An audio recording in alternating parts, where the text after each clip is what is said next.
Yeah. Tobin and Leroy, ready to deploy. Had to hit her with a little journalism, but that was a decoy. Better ask about me, boy. Okay, Leroy and Tobin. Still silly sauce with the show in. Till then, it's half moon open. Sometimes gold takes like a snowman. No proof, I'm a lie about a molding. No proof. Like I always wanted him, I never hated him, I never traded him, and if I did, I never ever traded again. What is in store? Like under the seat of the driver's side floor, it's Gucci's galore. So many more from 6 in the Mars, never more. Man, if I'm honest, the damage is done. Silly sauce on unlimited funds. Join us on Twitch for unlimited fun. J-Fig and Marcos, you with it or what? Tobin, give two who Tobin is. Thanks, low dog. We believe in the Cavinder twins. Hey, and let me explain something to you. It takes a set, male, female, or anything, to go into Indiana, whoop that trick with the game on the line, number 1 seed, make 2 free throws, and shush the crowd. And then, by the way, the girl from Indiana hit a 3 and tied the game right after. Oh my goodness! And you know she's a freshman too. She's a freshman. You got to know when to trash. I want to talk about this later today too. There's a way to trash talk. No, you got to know when and how to trash talk. That is a little premature right there by Haley Cavinder. Here, at that moment in time, trash talk was acceptable, right? You go up 3 with what? 20 seconds left. Yeah. Oh, you can talk trash.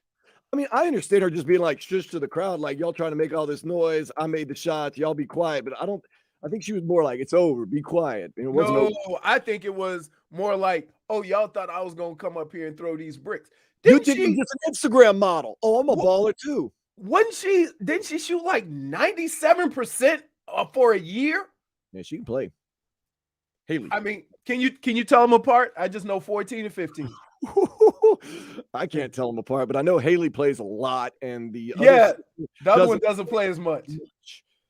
Yeah, she doesn't play as much. Either way, what's their names? It's Haley and Hannah. Yeah, but I got to tell you, that Katie Meyer had that team going last night. Oh my goodness! I mean, look, it's a different type of basketball, but the competition is real. Mm-hmm. Don't sleep on it. And think about this, folks. In just a couple of days, you got 3 teams in South Florida that's going to be playing in the Sweet 16. You got men's and ladies at the University of Miami, and you got FAU. Now, let me tell you about fake fans. And I'll probably get more in this when damage is done.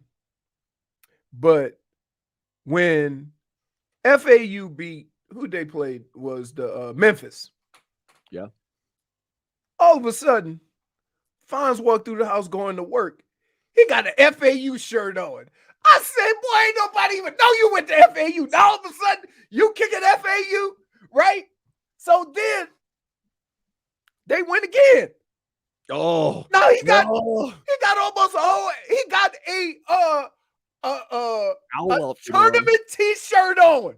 No. Tournament t-shirt. So I said, you know what? I'm gonna do him a solid. So I looked into tickets. We was gonna go to the game because I had some vouchers or whatever. And so I look into it. It was gonna cost for hotel, plane, flight, $300. That's nothing. But here's the problem. In order for me to do either Friday come back or Sunday come back, if they win, that made everything $1,300.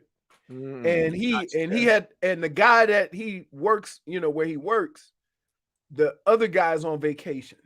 So he's like, man, I want to go, but I can't, I can't. I say, man, you too damn responsible. Be a kid. Be a kid. I said, when I was your age, I did a stint. 3 days of county lockup for a speeding ticket. It was like Dukes of Hazzard. And Marcos, your lips moving, I can't hear a word you saying, brother.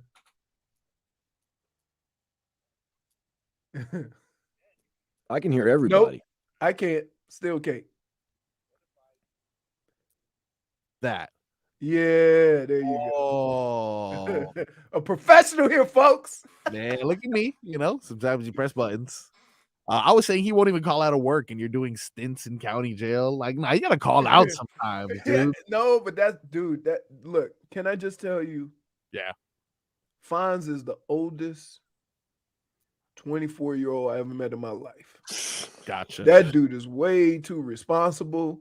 Yep. He get mad when people don't do things right. Right? He get irritated like an 80-year-old man. Right? Is it like that's no life to live. You know what? It's a good thing and a bad thing because you want him to have fun, but at the same time, he's so damn responsible.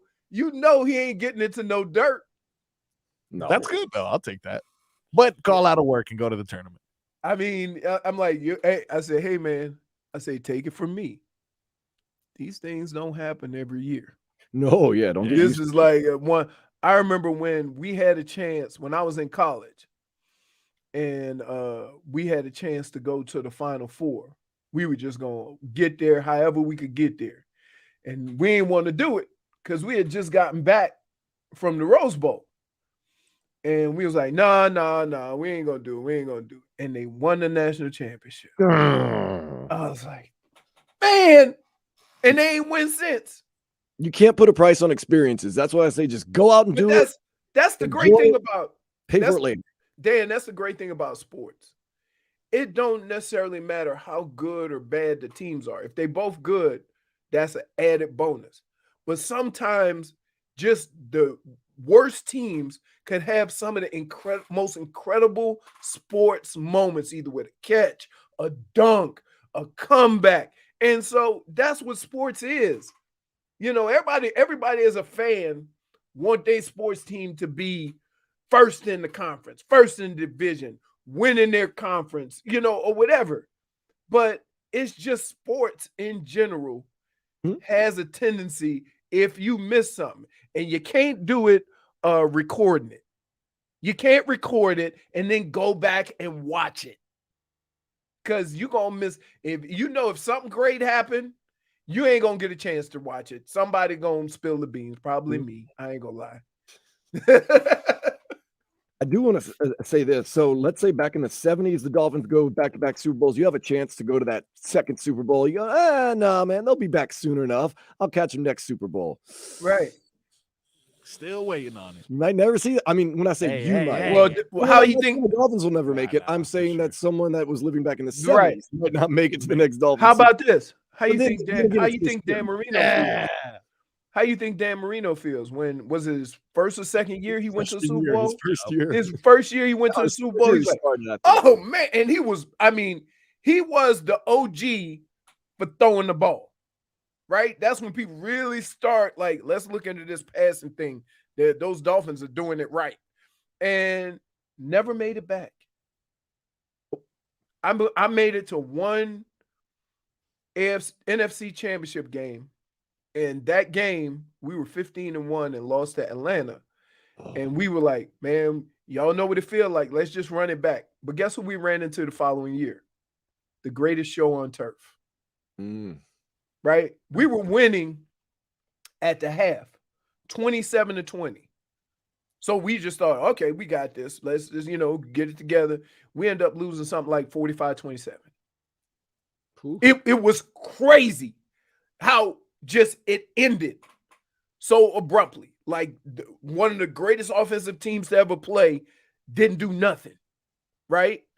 And so, yeah, that man, you can't, when you have an opportunity to see your favorite team, right? You got to go. Damn, when the Saints came here and played the Super Bowl, I had a Super Bowl party, right? And all my boys and my homies came from New Orleans. They didn't care how they was getting here. They didn't care that they wasn't going to the game. They just wanted to be in that environment of your team who sucked our whole childhood. When you say suck, they weren't just, they were terrible. 1 win, Marcos, 2 wins, 3 wins. Think about it. The New Orleans Saints were founded in 1968 or 1969. They didn't make a playoff The game. same year of my birth. They didn't make the playoffs till I was in college. 88. Yes, 89. that's how bad it was. And that And they didn't year, win a playoff game for another 10, 12 and guess years. what? That's the only reason why Bobby Hebert is famous in New Orleans, because he was the quarterback of the team that started off 10-0 and went to the playoffs for the first time. His numbers are not good. No. But that year, he was the king of Bach. He was God's gift to New Orleans for that one season, because that was the first. Let's not forget, it was all about the defense. It wasn't even about the offense. Of course. All right. So Ball control. they all came down. They all came down. We party. Right before the game, limo pulls up. I got 2 tickets to the Super Bowl. Ooh. I raffled them off and gave them away.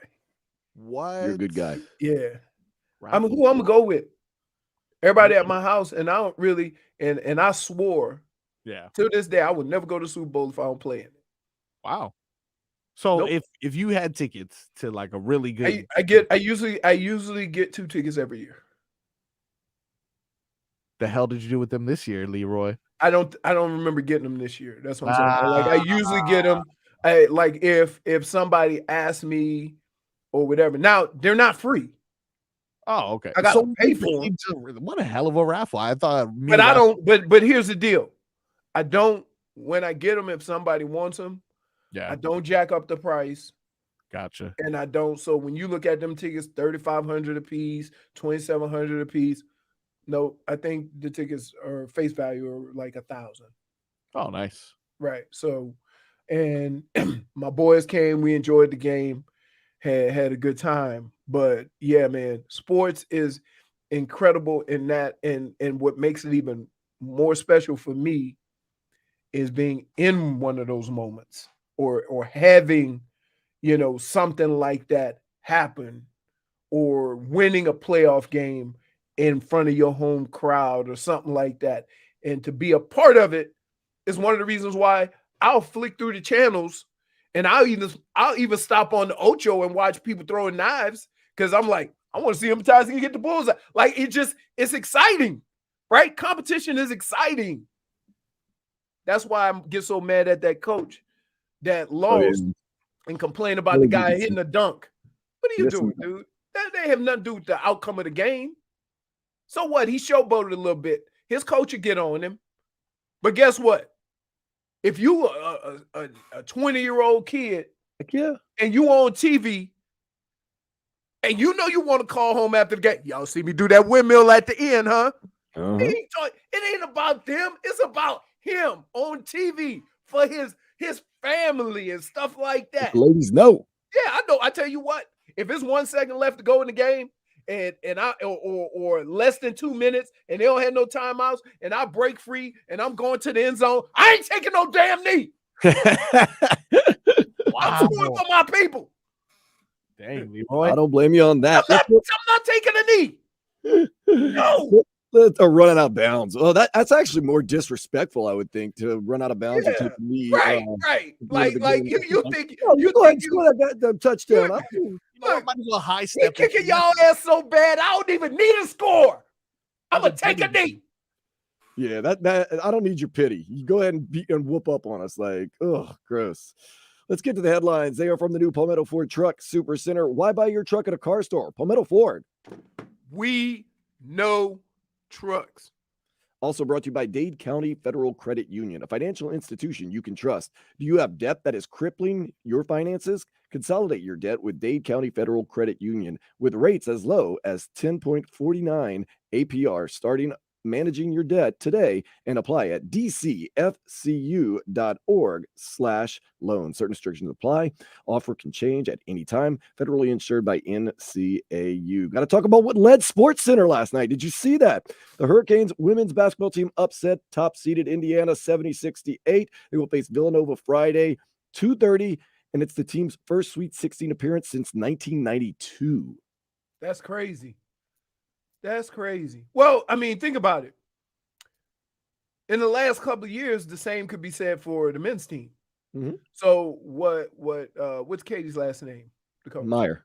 Katie Meyer and what Coach L have done is truly incredible at a school that you wouldn't consider a powerhouse. They have built it. They've gotten people to come to the school, and for anybody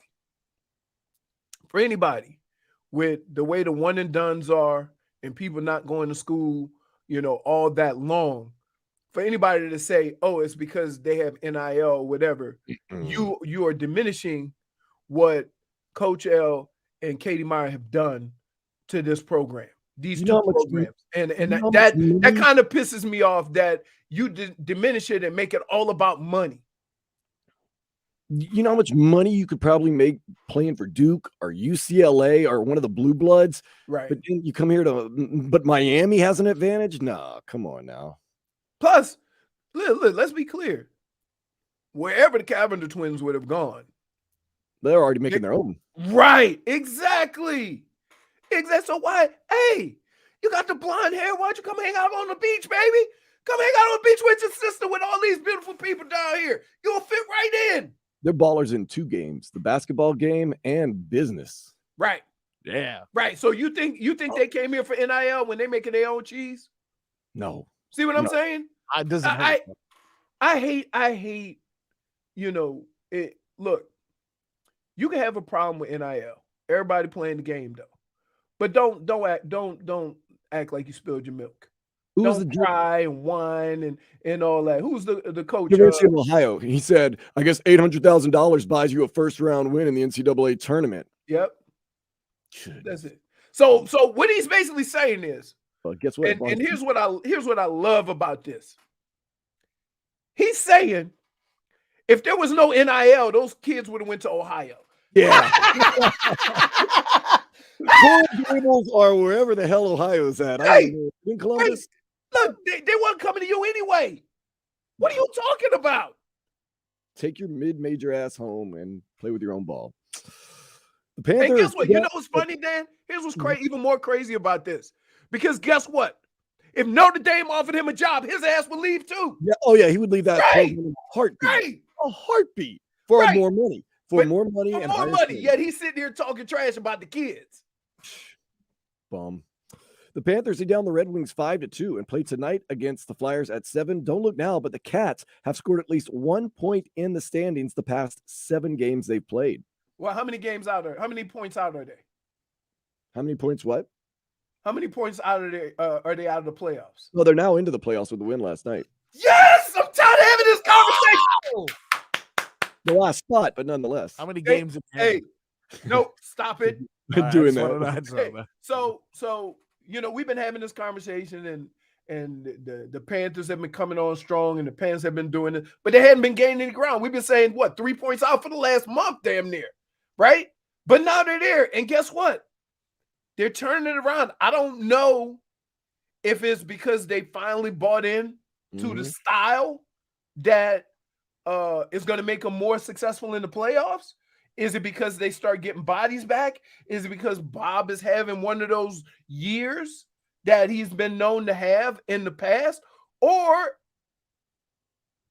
they just said, the hell with it, we just going to do what we did last year and just catch up, and then we'll worry about that later. Like, it's hard because I'm not a hockey aficionado to figure out where that is. We're going to wait and just see how it goes, man. It's all about making that run. And it's the NHL playoffs are wide open because if Bobrovsky starts... Is that the only sport the seeding doesn't matter? Yeah, only sport. Only sport. Former Dolphins center Michael Dieter is expected to sign with the Texans, while former Dolphins receiver Trent Sherfield has signed a 1-year deal with the Bills. Trent Sherfield tweeted out something very interesting after he signed his 1-year deal with the Bills. I want to talk about that with you, Leroy, in just a couple of minutes, but we have to take a break. We're going to come back with that here on the Tobin and Leroy Show, 560 WQAM.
Tobin and Leroy show on 560 WQAM. We talked about Haley Cavinder doing the shh last night after making 2 free throws and only being up by 3 points with about 20 seconds left to go. I thought not the best case of trash talking. Leroy thought it was absolutely fine. Who's right? Who's wrong? Nobody. But I will say, Marcos, you saw that girl from Indiana came right back down. A woman from Indiana came right back down, hit a 3 and tied it. Yeah, that's kind of why you don't do it. That's why you don't play Pepas too soon. That's it. I don't think we ever have, by the way. There's been some close calls. Very close, for sure. But you don't want to be the first guy from the audio team or girl that plays it, and when we go back and lose, and you broke the streak. Like, I would be okay not, based off how this season's gone, I would be okay not playing it at all this season. Let's switch songs. I don't know. I'm okay. Give me the Edwin Diaz. He won't be using it for a while. Oh yeah, Edwin Diaz is not going to be. Yeah. That World Baseball Classic though, still going crazy. Man, did you see last night's game? Japan looked man. dead in the water against Mexico. I was like, okay, U.S. Mexico, a rematch. Japan technically is supposed to be the better team. Mexico's already beaten the United States, but it's going to be a final. It's going to be huge. It's going to be a border war, and then all of a sudden, you see Japan starting to make a little bit of a comeback, and then in the 9th inning, boom. Bottom of the 9th, no outs. Shohei Ohtani, the greatest player in the world. Yep. Goes up, gets a hit. They walk a batter. Then a guy that is like 3 for the century mark goes out there and nails one off the wall center. They walk it off. So it's going to be U.S. Japan tonight, 7:00. Japan won? Japan came back dead in the Oh my goodness. Listen to how excited the the final call was.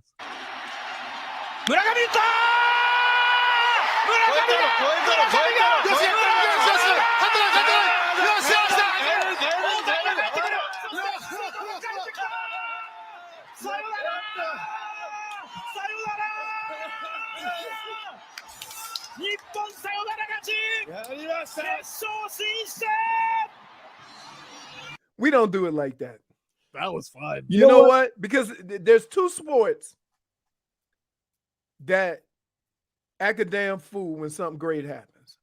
Soccer in any language except the U.S. I don't know. Not for nothing. Not for nothing. Chris Winningham ain't doing it like they doing it in Europe. Whitty's good. I'm not saying he's not good. I'm just saying it's a different approach. And any like Japanese, Korean baseball, I mean, they're acting a fool. I mean, they got bat tosses. They got, people acting a fool in the stands. It's just a different environment. Baseball here is a bunch of old guys with the scorecard with their legs crossed sitting down the third baseline. I like to do that. Yeah, they do that sometimes. That sounded fun, though. That sounded fun. Well, even if you don't know what the hell happened, it's just like, I needed to be there. Yeah. If I was the announcer, I would have gone, shh. Okay. That's the time to do it right there. Yeah. There's no coming back. Yeah, I was a little Haley Cavinder. I don't know, but I want to get back to this. There was some trash talking going on with the Dolphins. Trent Sherfield had a good season last year. Well, considering he was the 3rd or 4th option. Right. But he signed a 1-year deal with the Buffalo Bills. Interesting. The Bills beat writer Matt Parrino recently tweeted this out. Trent Sherfield on his decision to come to Buffalo and play for the #Bills with multiple teams in the mix for his services. This is a quote from Trent Sherfield. If you want to be an elite receiver, come and play with an elite quarterback. What? Why would they do that? Why would he do that? Yeah, Leroy, please enlighten me. Why would you take? I mean, it's Leroy. It's an indirect shot. He's saying, I'm guessing that 2 is not elite. Why would he say that? But the numbers prove him otherwise. Exactly. So he's not even. Why is he so angry though? And or let me be fair. Or he was saying, that of the elite quarterbacks, he selected the guy the team that either had the best chance to win or paid him the most money. That's too much. Because if you think of, say if he had 5 teams that were looking for his services, right? He maybe only considered 3 of them to be elite. I don't know if he's saying Tua's not elite, or he's just saying he of his choices he was going to an elite quarterback. You see what I mean? I'm not just going to say he trashed Tua, because if you were really trying to trash Tua, then you don't know nothing about the numbers either. That's the only thing I get mad about people. You can't be a trash quarterback and lead the league in 5 or 6 categories. And those same categories involve the quarterback you went to. A couple people are saying he was taken out of context. He wanted to come back to the Dolphins.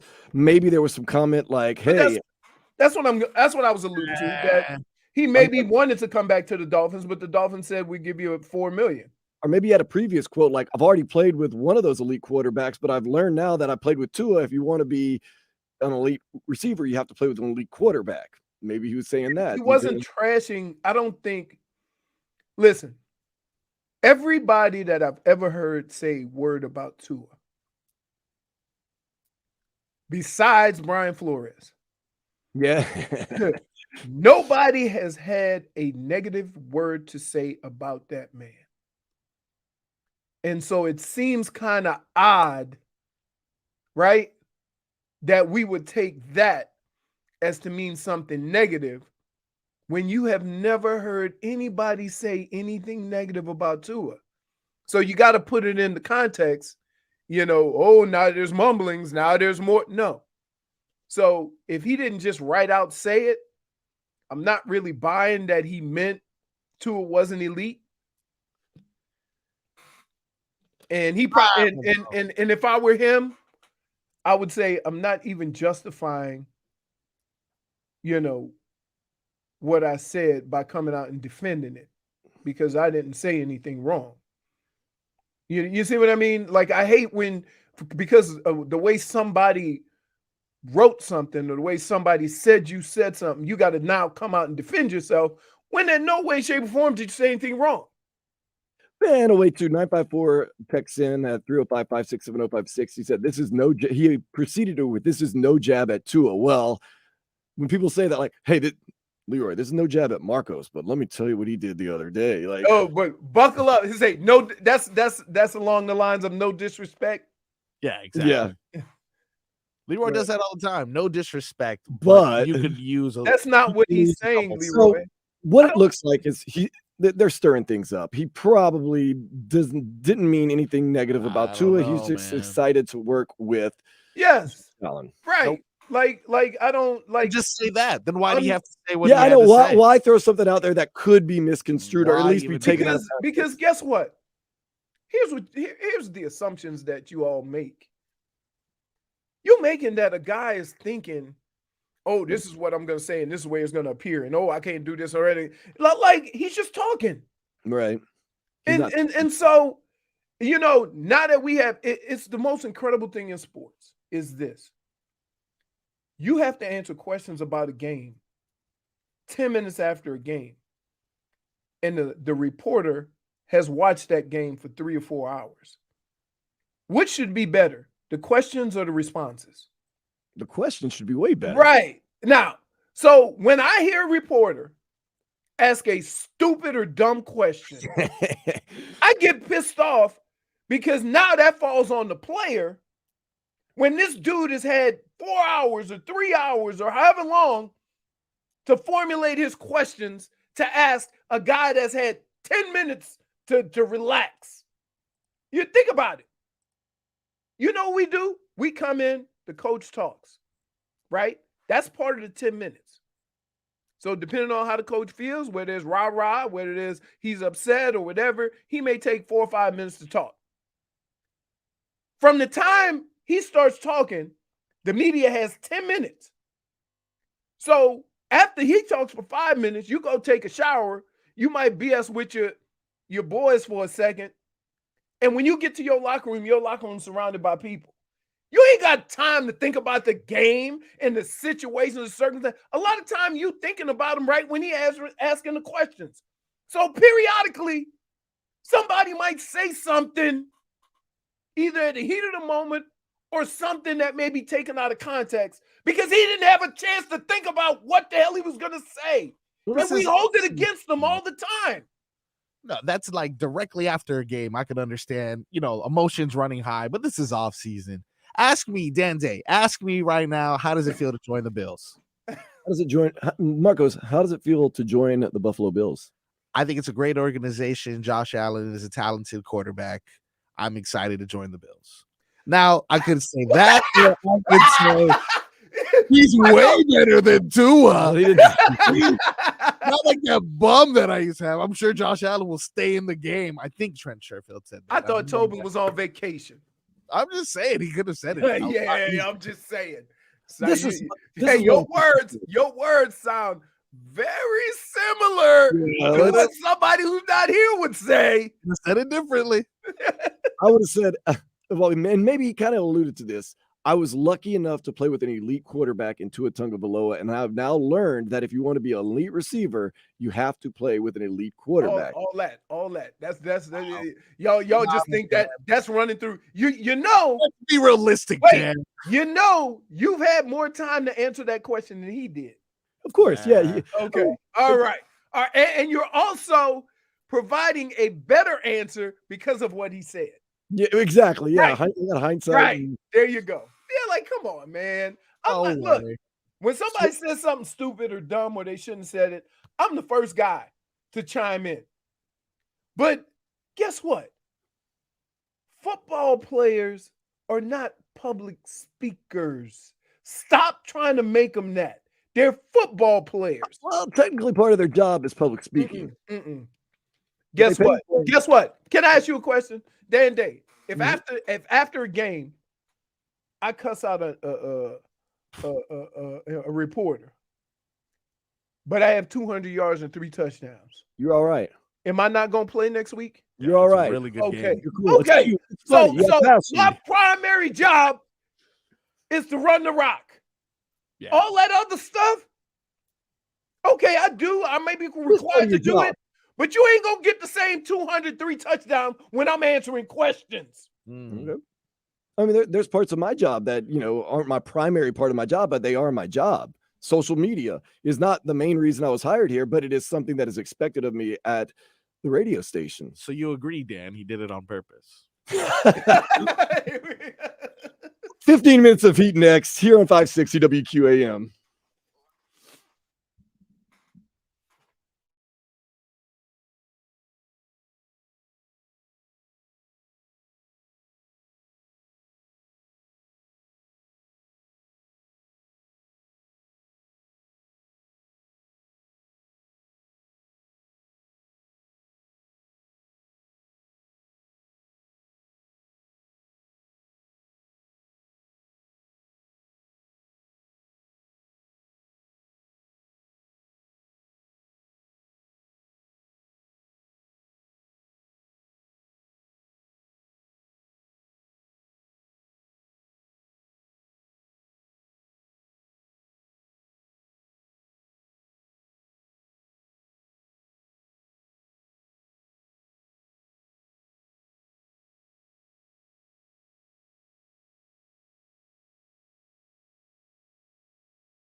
This is the Tobin and Leroy show on 560 WQAM. Tobin on vacation, no worries. Well, Wody from the 9th Ward, Leroy Horde is here. Marcos, Jay Fig, the whole team making it happen right now. We do want to get into 15 minutes of heat. Leading Sports Center last night, Miami's upset of Indiana. Second on Sports Center, Julius Randle scored 57 in a Knicks loss, 140. What? They lost? 134. Yes. Oh my God. And they're getting beat pretty much the whole game, too. Julius Randle was Bro. acting a fool, man. The Well, way you they know, if that's you what hear before. now, I don't want to pull a Tobin here, Mm-mm. Mhm. but if you losing and you never catch up, they probably letting you score. Right? Like, Wow. who cares? To be honest, I didn't think of that. But, I mean, look, It was having a great you know game. what we call that in the sports world? Oh, all right. A looter in a riot. Oh. Wow. Yeah, I think he had Yeah, 50 something by yeah, third quarter. Yeah, he had 51 by the third quarter. Yikes. And then the game probably got close and they locked his ass down.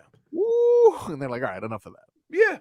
They let the baby have its bottle, and then they said, okay. Right. And by the way, Anthony Edwards didn't play last night. Oh, So they Ant-Man lost not played. without Anthony Edwards. Yes. I looked, I was like, ooh, I bet Ant-Man had a ton of points. yeah. Oh, he did not play. Huh. So Ooh. there. Them Wait. Towns. Let's forget. He scored 57. They gave up 140. Yeah. Somebody had to score all them points. Damn. Think What? about that. Say Does that that to yourself.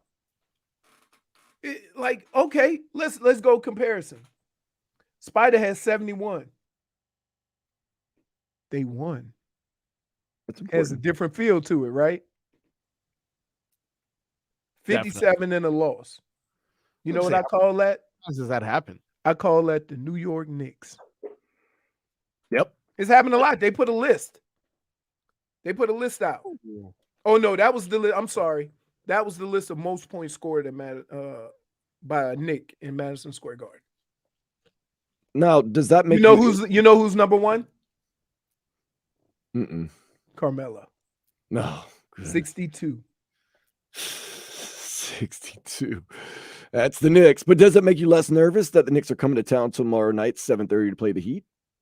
No. Like here. I mean, Where- Julius put up some where- big numbers against where the I- Heat last night. He had game where I winning. am- Yeah, he did. He scored 30 something. Here's where I am with the Heat. I ain't scared of no team that Miami plays. Hmm? Conversely, I'm afraid of every team that they play Okay, that's because better. it doesn't matter what their record is. Nope. It doesn't matter how many they've lost in a row. It doesn't matter who's playing. The Heat can beat them and they can lose. And that's the worst spot to be in as a fan. That you never get. We've only had in the last 2 months one comfortable game. That was last week. One where you say, we got this. I can go to sleep at 9:30 instead of 10:30. We're squeezing one out. Could possibly break the record for victories in a close game. They've had 39 games that been maybe more now, 40 The record's games. 40-41 with Denver Nuggets. They've had 40 games decided by 5 points or less.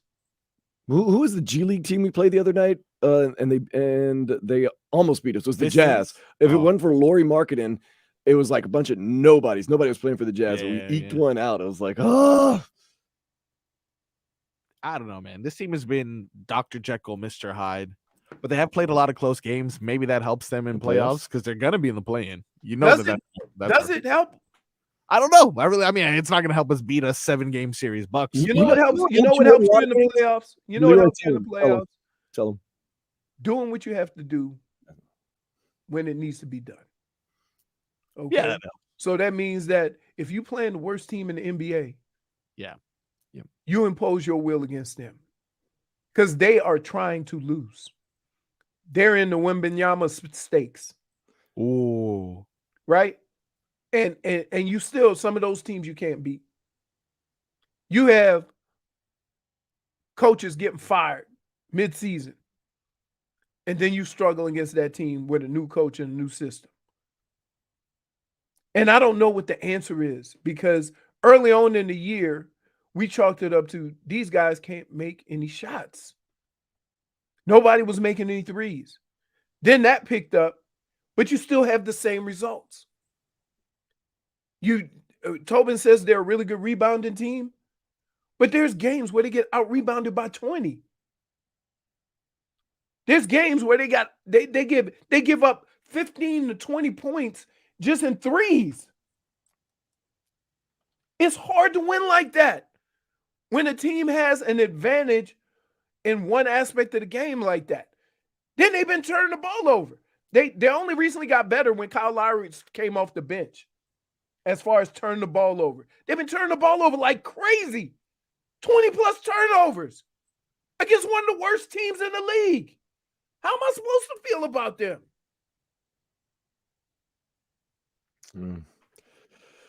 Well, you can tighten things up. You're 3 games behind the Knicks in the standings. You play them tomorrow at 7:30. You are 1 game behind the Nets in the standings, and they come to town Saturday at 8 o'clock.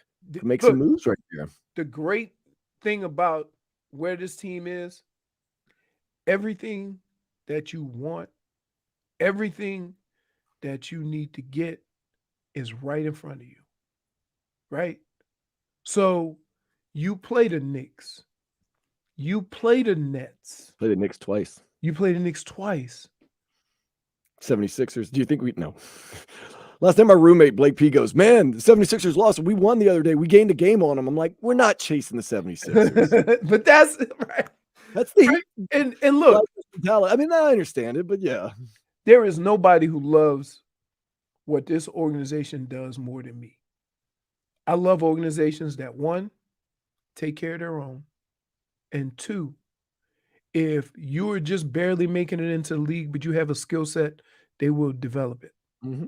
And I appreciate that as a player who has seen guys come from nowhere, not get drafted, play in the G League, and come and have successful careers.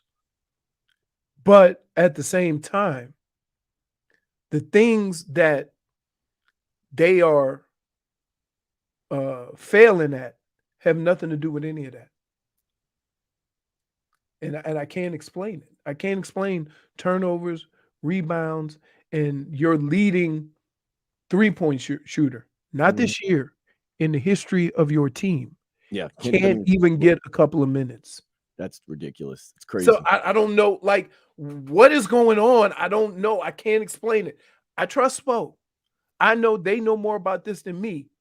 But from the outside looking in, your all-time lead, who's less than 30, can't get a couple of minutes. Now, in those 2 minutes, he's going to shoot up 3 threes and have 3 fouls. I understand that. I understand that. I mean, when the other team has the ball, flight, mismatch, go. We should start naming him bonus. As soon as he get in, the other team go right into the bonus. I do want to ask you, Leroy and Marcos, your optimism, because what you say at the end of the season, you just want to have your destiny in your hand. I'm going to read out the rest of the games the Heat have, and after I read them all out, let me know how optimistic you are. Of course, you got the Knicks, then you got the Nets, you got the Raptors, the Knicks again, the Mavericks, then you get the Pistons, 76ers, Wizards, and you finish the season against the Magic. I would say I'm very optimistic. You got the road set up right there for you. I would say we're looking at 7-3, 6-4. Need to be 7-3. Well, but that's being optimistic. I mean, we had trouble with Orlando the other night in overtime. Right. That's what I'm saying. Like we can't weren't easy either. I would say they have the ability to go on a run. There's 10 games left. We've been waiting for that run all year. They are the only team in that position in any conference that's only had a 4-game winning streak. The fact that they're in this position with only a 4-game winning streak is probably incredible.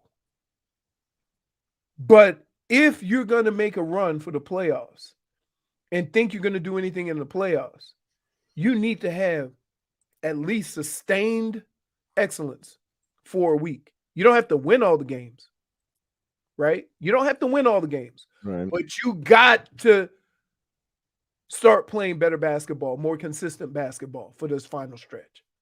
Now is the time. Let's see if Yep. the Heat can do it starting tomorrow against the much hated Knicks here on 560 WQAM. This is the Tobin and Leroy show, 560 WQAM.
It's time for our Tua.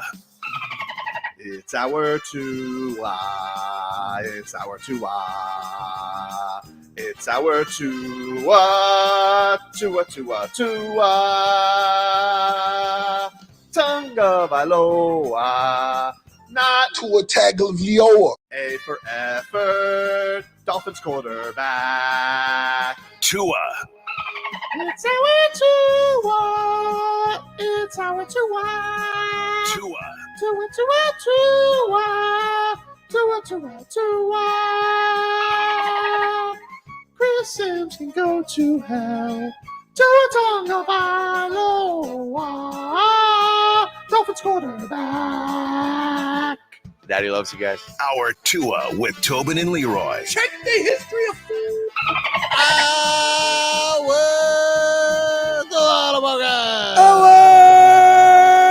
Tua. So here's the deal. Mm-hmm.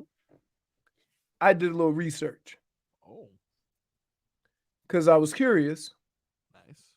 as to how accurate my assessment was. Dan Day, Yes. go down the list Oh. of teams that are ahead Yeah. of the Miami Heat, and I will give you their win streak. In the East. Yes, Yes. Okay. Do you want to start from the top or the people that are closest? the top. Okay. The Milwaukee Bucks. All right. 16-game winning streak. Yeah, they're 7-3 with their last 10 games also. Right, They got a 22-13 away record. Goodness right. gracious. Boston Celtics. Lucky. Boston Celtics, 9-game win streaks. Yeah. Well, And the Bucks have another 9-game win streak. Cool. unimpressive. Not even double digits. Next. 76ers. 76ers have 2 8-game winning streaks and a 7-game win streak. And they're 8-2 in their last 10. Yep. Go Now, ahead. Cleveland Cavaliers can't have a big win streak. Yeah. Cleveland Cavaliers, 8-game win streak Huh. Nah. And Go then we ahead. know the Knicks. When the was that, Knicks- though? and a 7-game win streak. That was probably last year, though. Nope. It Well, was they got rid of Kevin Love October after to they got rid of- November, Yeah. and then they had a 7-game win streak February to February 13th. 70%. That's a C. Next. We know the Knicks. They had like a 11-game win streak, something like that. They were Wow. playing Yeah, really well. The Knicks have had a 9-game win streaks. Let me tell you about these Knicks. Of course, everyone likes to get all stoked up Bums. about Jalen Brunson and other, but Emmanuel Quickly, he is a baller. Oh, he is Yep. good. Yeah, he's pretty good. Who else? The more and more we you got? watch him, and then you've got the New Jersey Nets. Or The New Jersey, Jersey, I the forgot what Brooklyn year it Nets. was. Brooklyn Nets. Yeah. The Brooklyn Nets have had a 12-game win streak. I'll Oh, take my- that out of the mix because it was when Kyrie and KD Yeah, were there. exactly. So they're bums. Okay. Yep. Who else? Who's Oh, around them? The Hawks, Oh, yeah. The right Atlanta below us. Hawks. Hold on. 3 No games way. below us, actually. 3 Yeah. games below you, but Yeah. they have had a Nothing. 5-game win streak. So much for that. And No. then what about the Toronto Raptors? No way. The Toronto Raptors. Did they even win? Hold on. I feel as though they've been kind of middling. Yeah, exactly. Stupid. I don't know. They have a good home The record. Toronto Raptors have had. Wow. Nothing. They haven't even had a 4-game. Well, they had a Oh, 4-game look win at streak. They've Well, had a 4-game win streak. That's why they're in 9th. And then what about the Chicago Bulls? I feel as though at some point the Bulls early on in the season were kind of getting things going. Nah. Hold on. More like the bull craps.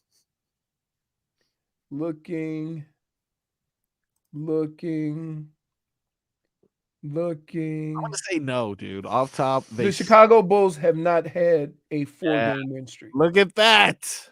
Well, Boom, baby. That's where you are. So yeah, you're between the Raptors and the Bulls. Yeah, right where we want to be. So Huh? when I say this, Yep.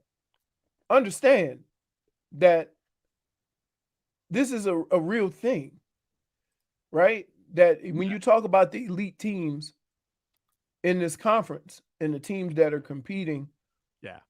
for a playoff position, they all have substantial winning streaks. They've been able to So, put it well, how together. about this? Are you ready for this? I don't like that. I'm though. nervous. Go ahead. Yeah. The Orlando Magic have a 6-game winning streak.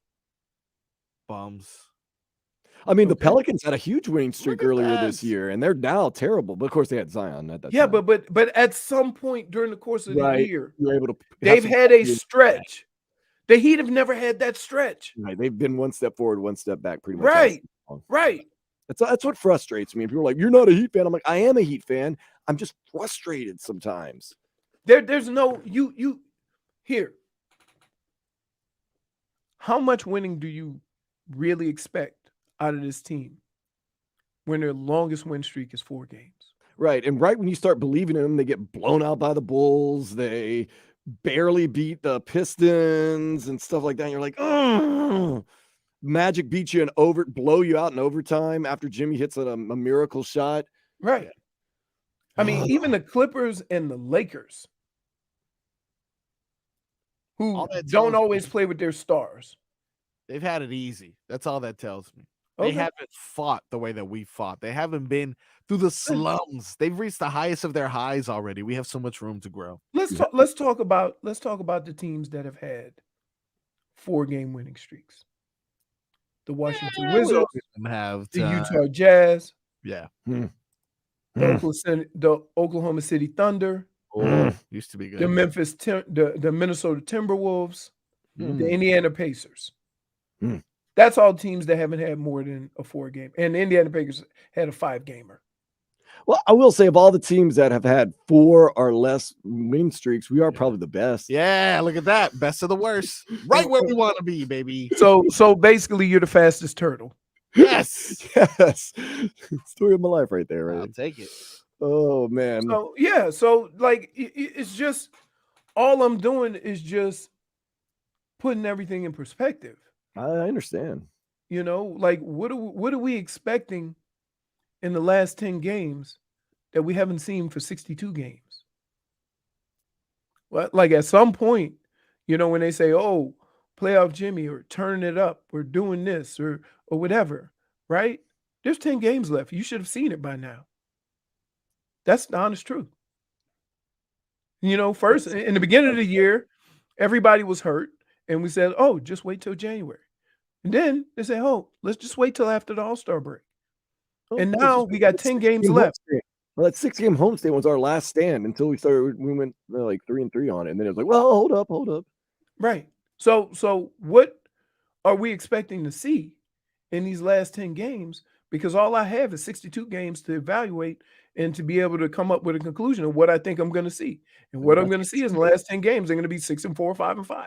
You don't know that. You might. I don't. No. I'm not saying they can't. That's my point. I'm not saying that they can't. I'm not saying they can't turn around. We've seen them play excellent basketball. But what I am saying is that they haven't done it consistently for longer than a week.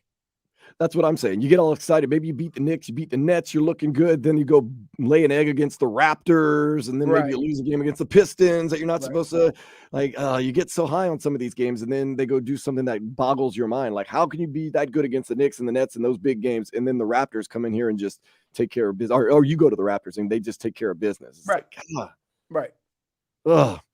Let's get to some headlines real quick. From the Weatherplex, Leroy, I need some weather. I have not got my weather fix today. The Mesman and Dover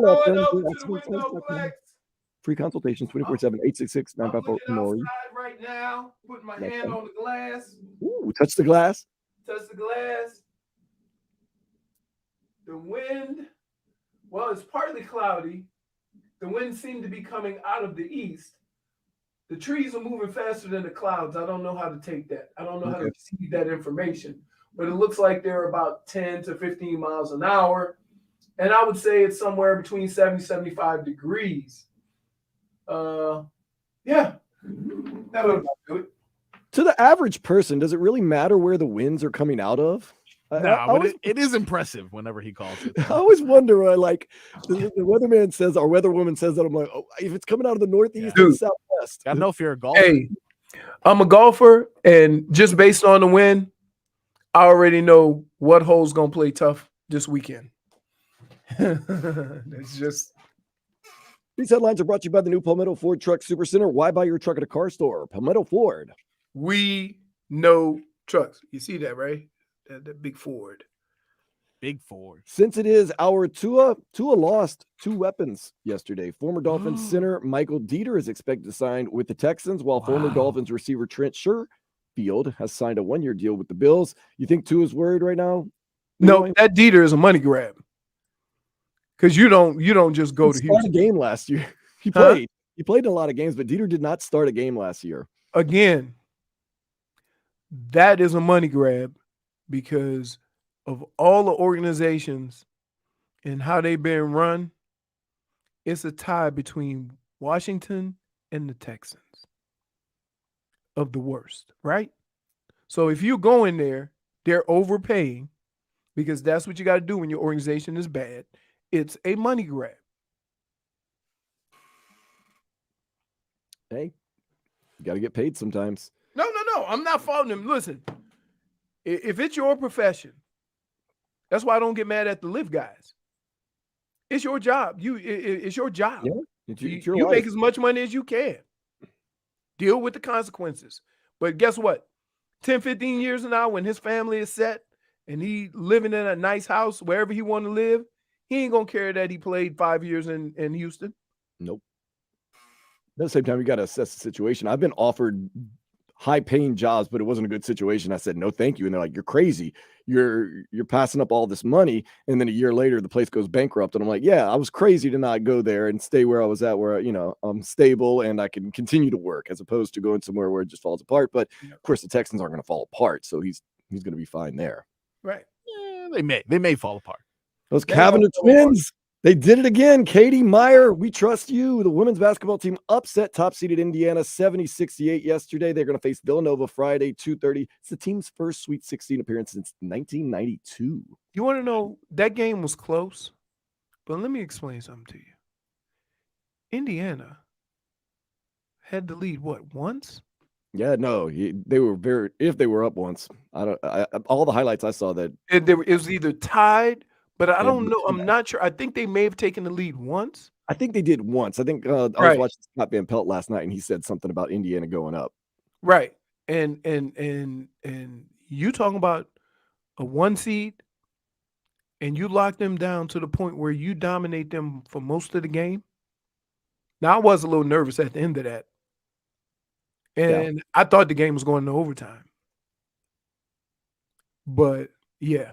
This is the first time in the women's NCAA tournament that 2 number 1 seeds have been knocked out before the Sweet 16 since like 1998. I think only like 7 times in the whole NCAA, the 1 seed has been knocked out before the Sweet 16. How about this?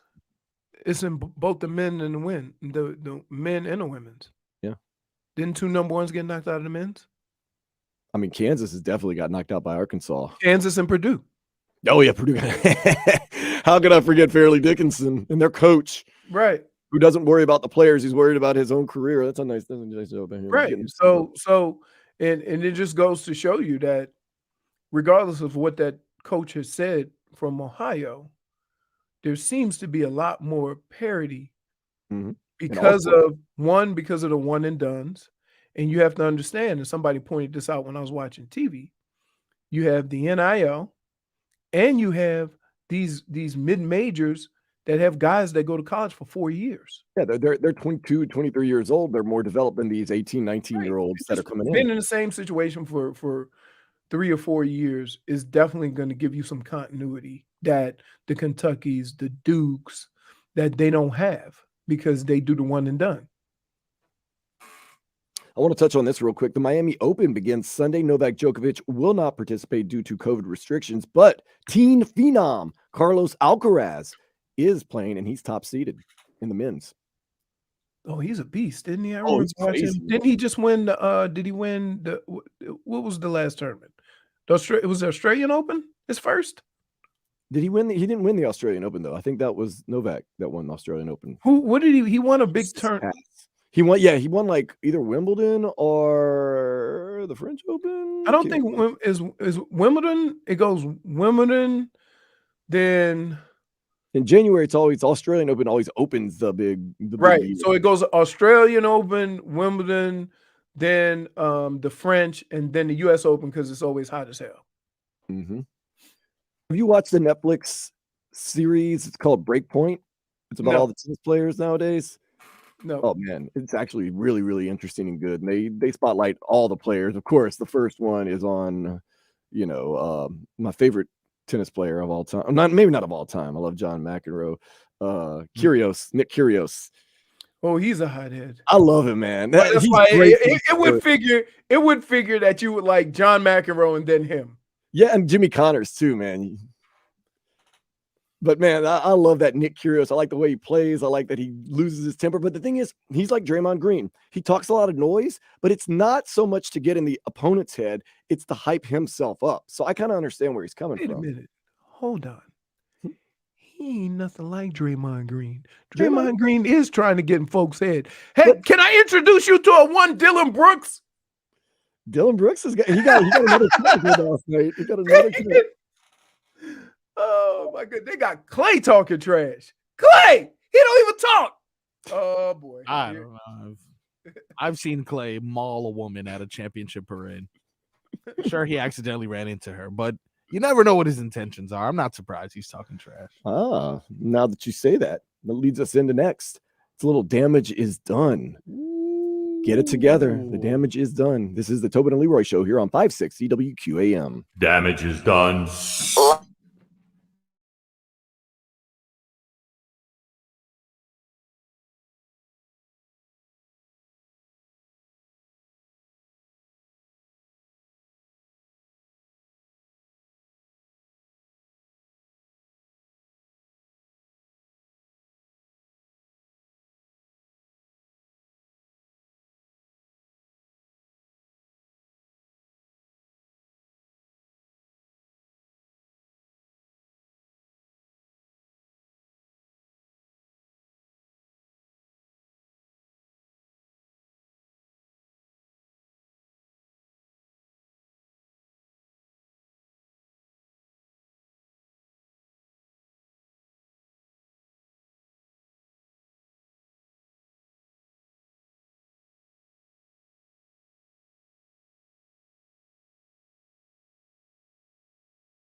Tobin and Leroy show here on 560 WQAM. I actually got kind of crossed up a minute ago. Damage is done. Actually going to be doing the third segment of this hour. So this segment, I decided what we need to do is talk about this NFL draft. No, Mel Kiper came out with his version 3.0 mock draft, and there seems to be a lot of movement. Don't know exactly who is going to be taken first, second, third, fourth, fifth. A lot of people are Team Bryce Young. A lot of people are Team CJ Stroud. Adam Schefter recently spoke on that.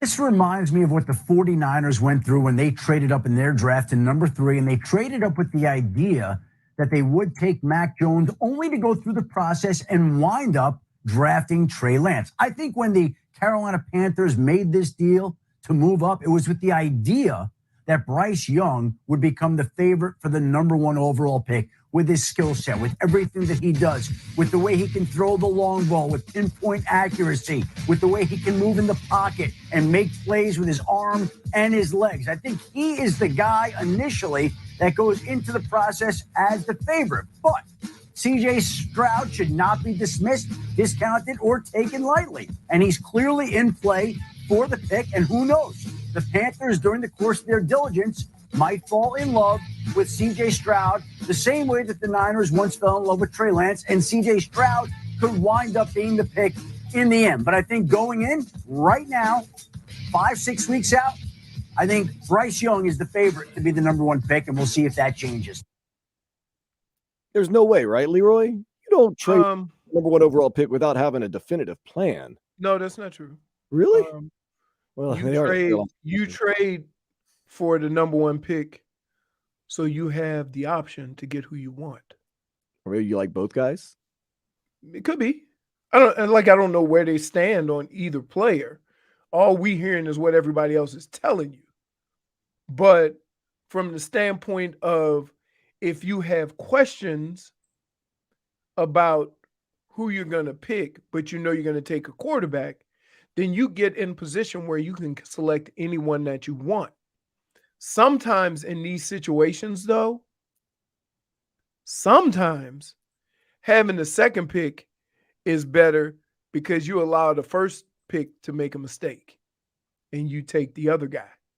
You know, it's kind of like the Tua versus Herbert thing, right? No on the Chargers. The only reason why the Chargers ended up with Justin Herbert is because the Dolphins took Tua. If the Dolphins had taken Herbert, then the Chargers would probably taken Tua. And so they were in the best possible position regardless, even though the Dolphins had first dibs. So that's kind of how that works. Like, when there's 3 or 4 or 5 quarterbacks available, right? If you don't have a definitive idea of what 1 or 2 guys you want, then I would be content just not trading all those assets and staying where you are. Because they traded a boatload to move up to the number 1 pick, which means to me that maybe they weren't quite sure yet, but they wanted to be able to pick who they wanted. It does make some sense. Now, a lot of people are asking questions for a lot of reasons, but number 1, Bryce Young, his size. And the new coach of the Carolina Panthers, Frank Reich, recently addressed the whole topic of him, Bryce Young, and smaller quarterbacks. Everything matters. All those conversations matter, especially when it's, Scott Fitter, it's the GM, and he's talking about a guy like Russell Wilson, who, by the way, I had a very high grade on. You don't have to read anything into that, but I don't mind telling you that I had a high grade on Russell Wilson, okay? But don't read anything into it. I'm just saying that because all these people are putting this label on me that I only work with big quarterbacks. Don't read anything into that. When you got the number 1 pick, the thing is right, we don't have to play games, right? I mean, it's not like we're trying to fool anybody. What we're trying to do is take all the time we can on the evaluation. There's a lot of conviction, as Scott said, on some of these top quarterbacks. And you're right, the old adage, don't make a decision before you have to. We're going to take every second, every day, or every hour, every day to make this decision. And we still got plenty of time left. Which is basically just what I just said. So they wanted the first pick. They didn't necessarily want a certain player. See, I just feel as though you do all that, you make all those moves, like you have to have a game plan. Like you have a game plan, but to this point, the deal probably presented itself because here's what happens. The further along you get into this process, the more competition you may have and the more it'll cost you to move up and get the guy you want. If you make the deal early, then you get the first pick and then you can take your time evaluating. But if you don't, and if you wait, now who's to say they want Bryce Young, but they got to move up to the first pick to get it. And now there's 2 or 3 teams that also want Bryce Young that are going to move up to get him. Now it's a bidding war. What they basically did was they secured getting who they want while not having to compete for that position because they did it so early. That's the best thing that I wanted to get out of this is I wanted to do some evaluating just from the eye test and from what you know and all the tangibles and intangibles. Are you Bryce Young? Are you CJ Stroud? Or are you somebody totally else when it comes to the number 1 overall pick for the Carolina Panthers? I think both of those guys are very similar. I would say in college, it's really hard to evaluate what passes you throw well if you have receivers who are wide ass open all the time. Mm-hmm. So the deep ball is easy to throw when your guy is 2 or 3 steps ahead of the guy. You're dropping into right. motion. But how great is your deep ball if he's a step in front? Right. You see what I mean? So from that standpoint, the other thing is the one thing that you have to understand about the deep ball. Every quarterback can complete a deep ball if you throw it far enough. Because if you throw it high enough, the receiver will adjust and run underneath it. So we always make it sound like, oh, that quarterback's so accurate with the deep ball, when in actuality, it's the wide receiver doing most of the adjusting to that deep ball. And so that's what makes it successful. Whether he's speeding up, slowing down, putting his body in position to catch the ball with a defender on him. A receiver does a lot of that work to make that ball, look like it's thrown right on the money. Because the whole time, like nobody, like, do you understand? Like if you to put numbers into it and say, oh, this guy's running at a 4.4 pace. He's 30 yards downfield. You have to hit him at the 45-yard mark, and you got to throw enough air under him. Like, no, the receiver's doing a lot of that. So, usually fast receivers, like you look at somebody like Tyreek Hill, who's so fast, it always looks like he runs under a ball like it's nothing. So that has a lot to do with it. The receivers have a lot to do with it. You ever notice quarterbacks that don't have separation from their running backs have difficulty throwing the deep ball?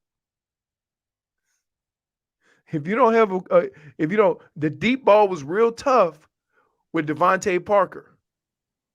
And it's real easy with somebody like Tyreek Hill.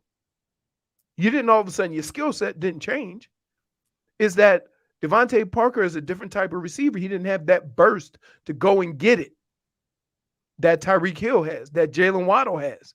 So when Tua throws a deep ball and they go, oh, he throws excellent deep balls, let's just understand that it's a two-way thing there. That wide receiver has to have the speed and ability to adjust to that ball to either run under it, slow down, or what have you. So it's a big misnomer that, oh, he throws an excellent deep ball. Yeah, I would too if I had my receivers with 2 or 3 yards open and I played for Alabama when all the receivers seem like they always open for the last 10 years. Just get it up and in the air. Right, exactly. I do want to ask you this. A lot of people say, oh, yeah, CJ Stroud, he's a great quarterback, but he's Ohio State. And I always tell them he shouldn't have to suffer the sins of his father. He is his own. Just because you've had guys that have not exactly come out of Ohio State as great quarterbacks doesn't mean that CJ Stroud won't come out and be a great quarterback. I think he has all the tools to be a very good quarterback in this league. Well, yeah, like his skill set has nothing to do with the quarterbacks that played in the past. Right. But for some reason, that's one of the knocks against him is that's a thing, though. Played at Ohio State. Right, it is. But here's the other thing. That's a curse. Here's the other thing. And we can go to Alabama quarterbacks. Yeah. Right. Jim McCarron's playing with the Battle Hawks in St. Louis right now. Right. And let's say this. that if you include AJ McCarron in your numbers, then you almost spitting in the face of all the quarterbacks that came after him, right? That's not the standard. Yeah. AJ McCarron's not the standard for which we judge Alabama quarterbacks. He was a very successful quarterback at Alabama, and he actually had a cup of coffee in the NFL. So was Case Keenum. Oh, good too. He's good. Case Keenum. Pretty good. Let me ask. I mean, he had a year how many with the Vikings. quarterbacks? How many quarterbacks that have all the numbers in college end up being successful? NFL Very few. quarterbacks. Right? Very few. But think of it. Go to the top list of passers and touchdown throwers in college football. How many? Like I'm pretty much. It's different.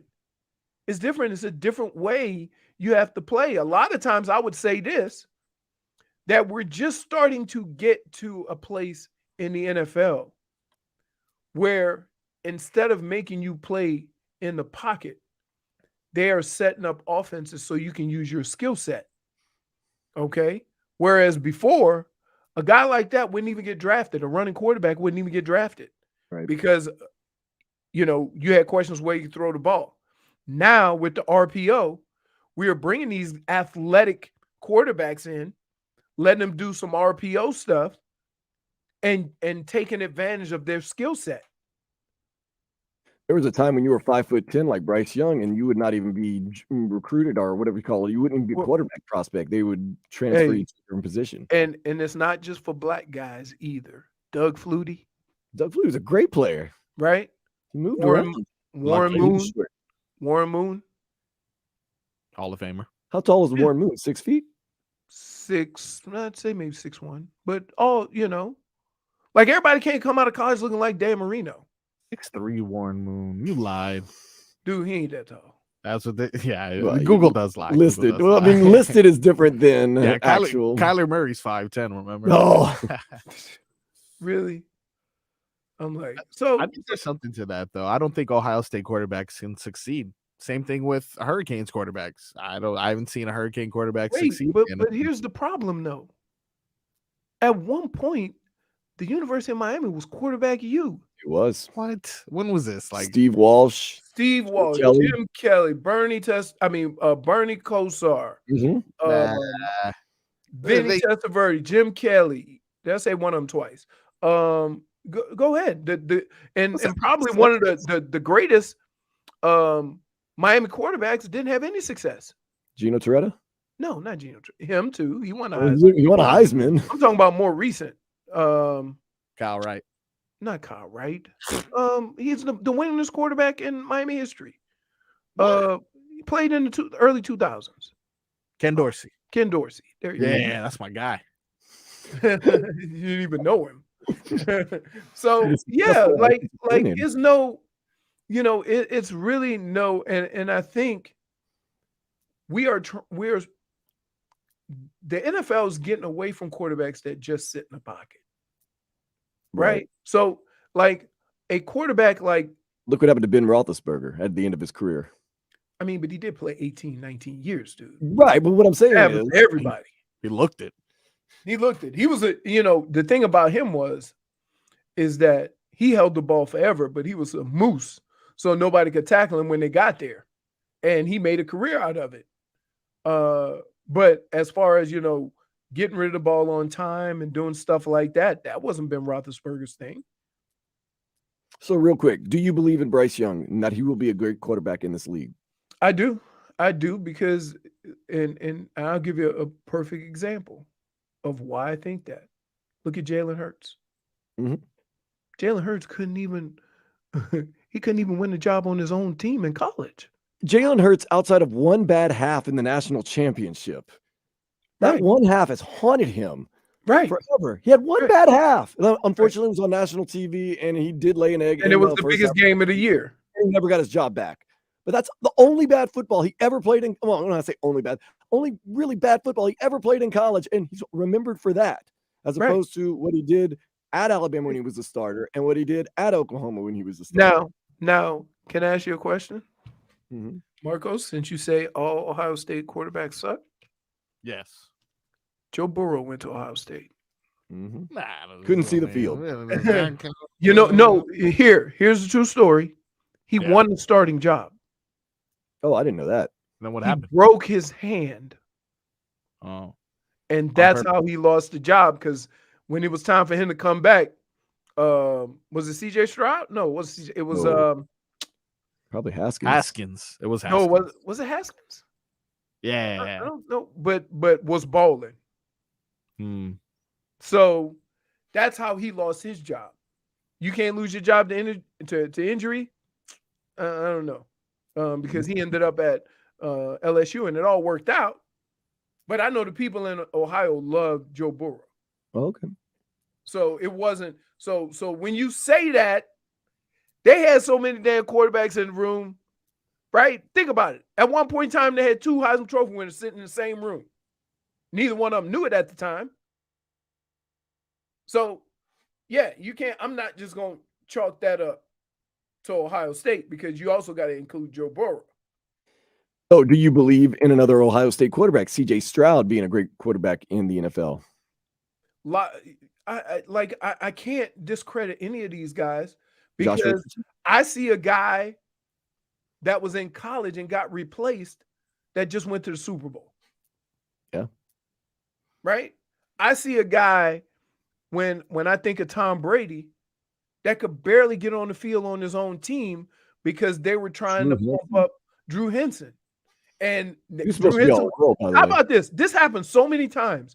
Drew Henson would throw 3 picks. They put Tom Brady and he would come back and win the game. And then they would start Drew Henson the next week. Yeah.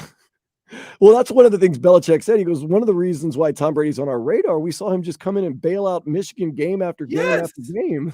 Yes. So from that standpoint, I'm not going to discredit any quarterback that went to Ohio State. I will say this.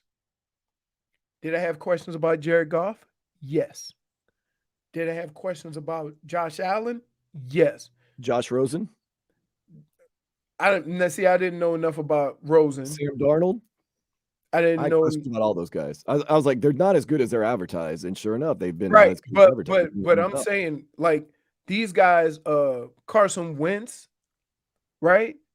These guys, the first like high level football, I'm talking about high level football they played, was when they got to NFL. Right? Think about that. And you played 1 or 2. I think Josh Allen, and the thing about Josh Allen, he only played like 17 games, if that.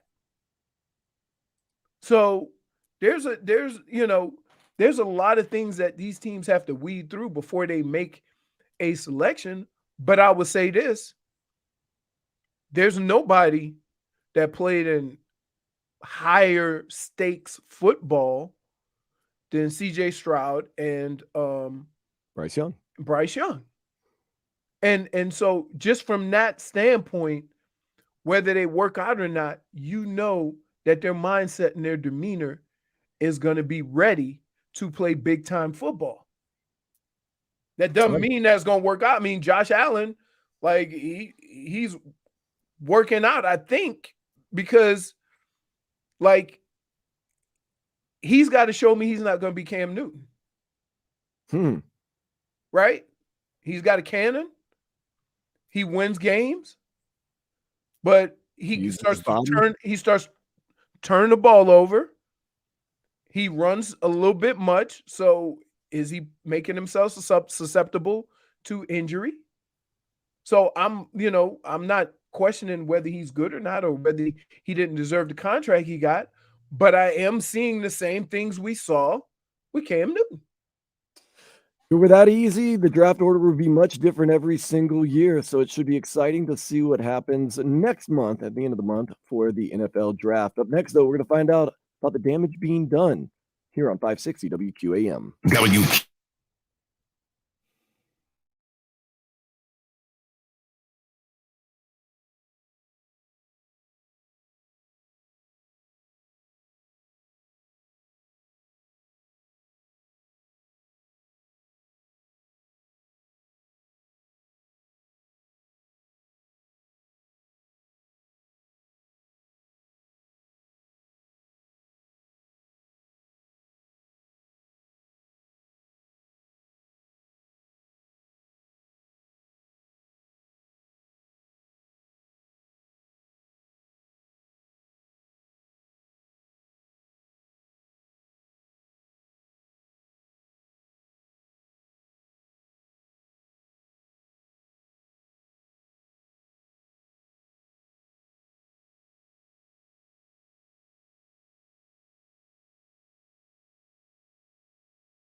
one away.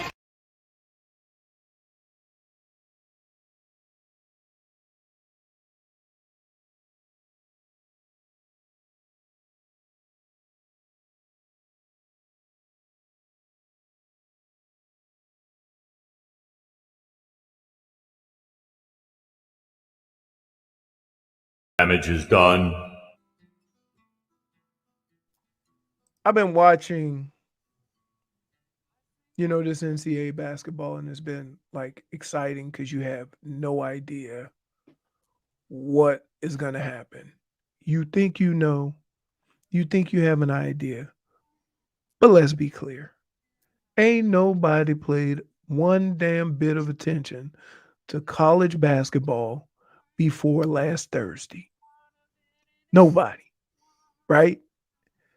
Now, there's professionals, there's gamblers, there's all kind of people that have taken that have chimed in on a bracket. In fact, who was it that had a thing the last few years? A perfect bracket, you win $1 billion. Yeah, I've seen that. $1 billion. Well, yeah, the odds are astronomical. So this damage is done to everybody that's associated with the NCAA tournament. Damage is done, my friend. There's over 22 million just with ESPN.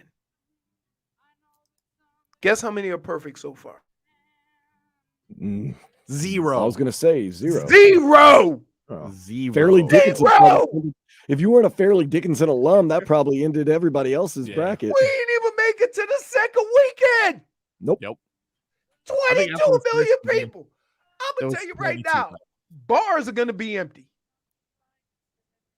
Because nobody don't care. Nobody don't care about college basketball now that your team is out of it. You watch it from home now. You ain't going to a bar and celebrate. It's going to be full down here, though. Got a lot of action. It'll be full down here.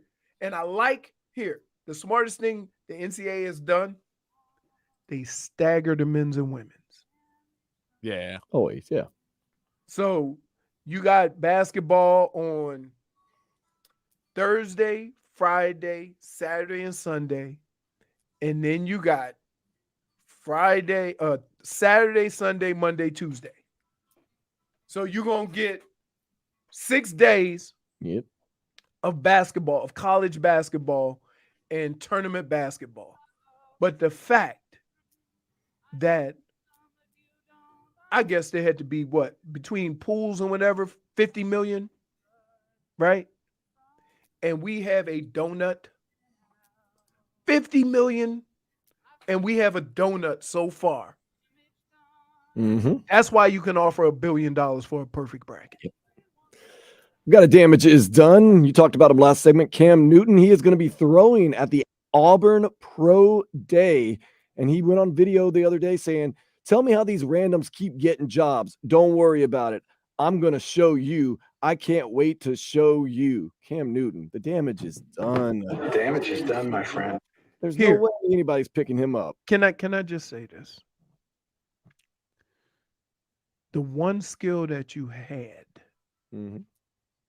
was your ability to extend plays, run around, be a moose, and make things happen. You are now required to play at your age Peyton Manning football, Tom Brady football. And that is the thing that scares me with all these athletic quarterbacks, because basically what being an athletic quarterback does, it gives you time. Tick, tick, tick. It gives you time to improve on the rest of your skill set. And if you haven't done it, by the time that one skill set falls off, you're done. Mm-hmm. You know, you ask Michael Vick, what's the one thing he regrets? Not learning how to play quarterback and just being an athlete. He just relied on his athletic ability. Right. And it's not just for quarterbacks. You have to evolve. Right. It's everybody. Yeah. Evolving. Dude, I tell people my career is like a roller coaster. When you go up the old school roller coaster, you go up and then you start down and you're fast, you're flying, right? Throughout that whole ride, it gives the appearance that you're going faster, right? But in actuality, the turns are getting tighter, making you feel like you're going faster, but it's never going any faster than that original point. That's what an NFL career is. You have to evolve. You have to make everything more crisp. You have to make decisions more quickly once you get later on into your career, because you don't have that burst that you had when your career started. So everybody thinks you still got it, but you're just doing it different and you're making it look like you still got it. Yeah, that's a great analogy right there. Marcos, what's your damage is done? My damage is done could either be Dillon Brooks for becoming a villain and not even realizing how much people dislike him, or Kyrie Irving for being so egotistical and self-centered that he didn't even realize that in a jersey swap you're supposed to exchange jerseys. Yesterday, Dillon Brooks. Wait. What? Look at this video clip right here. This is from last night, following a game between the Mavericks and the Grizzlies. This is a jersey swap. Look as Dillon Brooks takes his jersey off his back and attempts to exchange it with Kyrie Irving, who is already handing him his jersey and does not accept his jersey in return.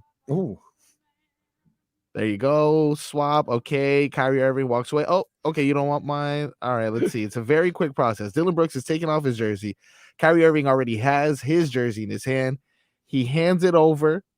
There you go. Clap up. There you go. Dillon. Oh, you want? Oh, no, you don't. Okay. All right. Wait a minute. You cut it off, you fraud. No. Did he get the jersey? He did not get the jersey. He even addressed it actually in the post game and said that it wasn't intentional. He'll get. That was way too fast. So look, takes it off. No, okay, but I'm out and never. Oh, you don't want? All right, cool. Because he knows there's a Dillon Brooks. Exactly.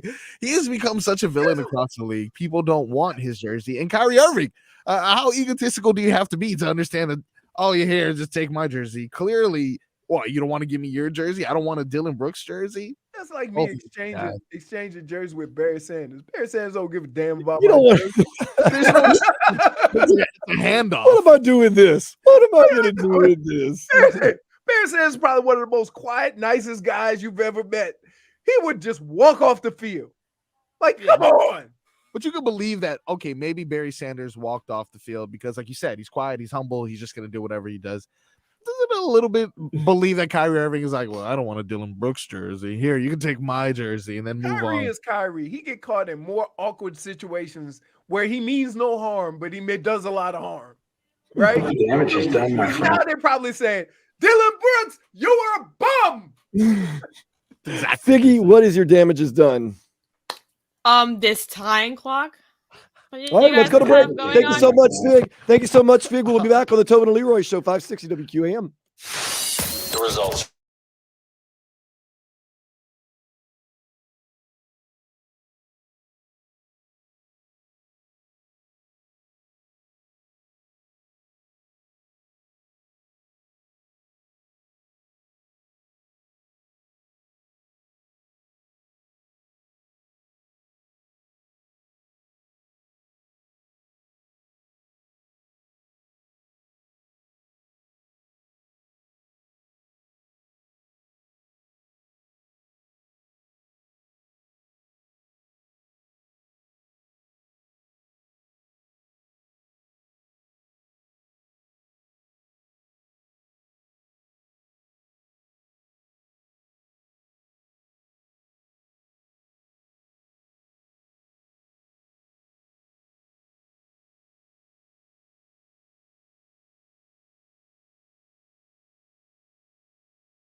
Claire holds it in. Cousins, far corner, looking out in front to Claire. Across, a shot, and they score, and it's Barkov.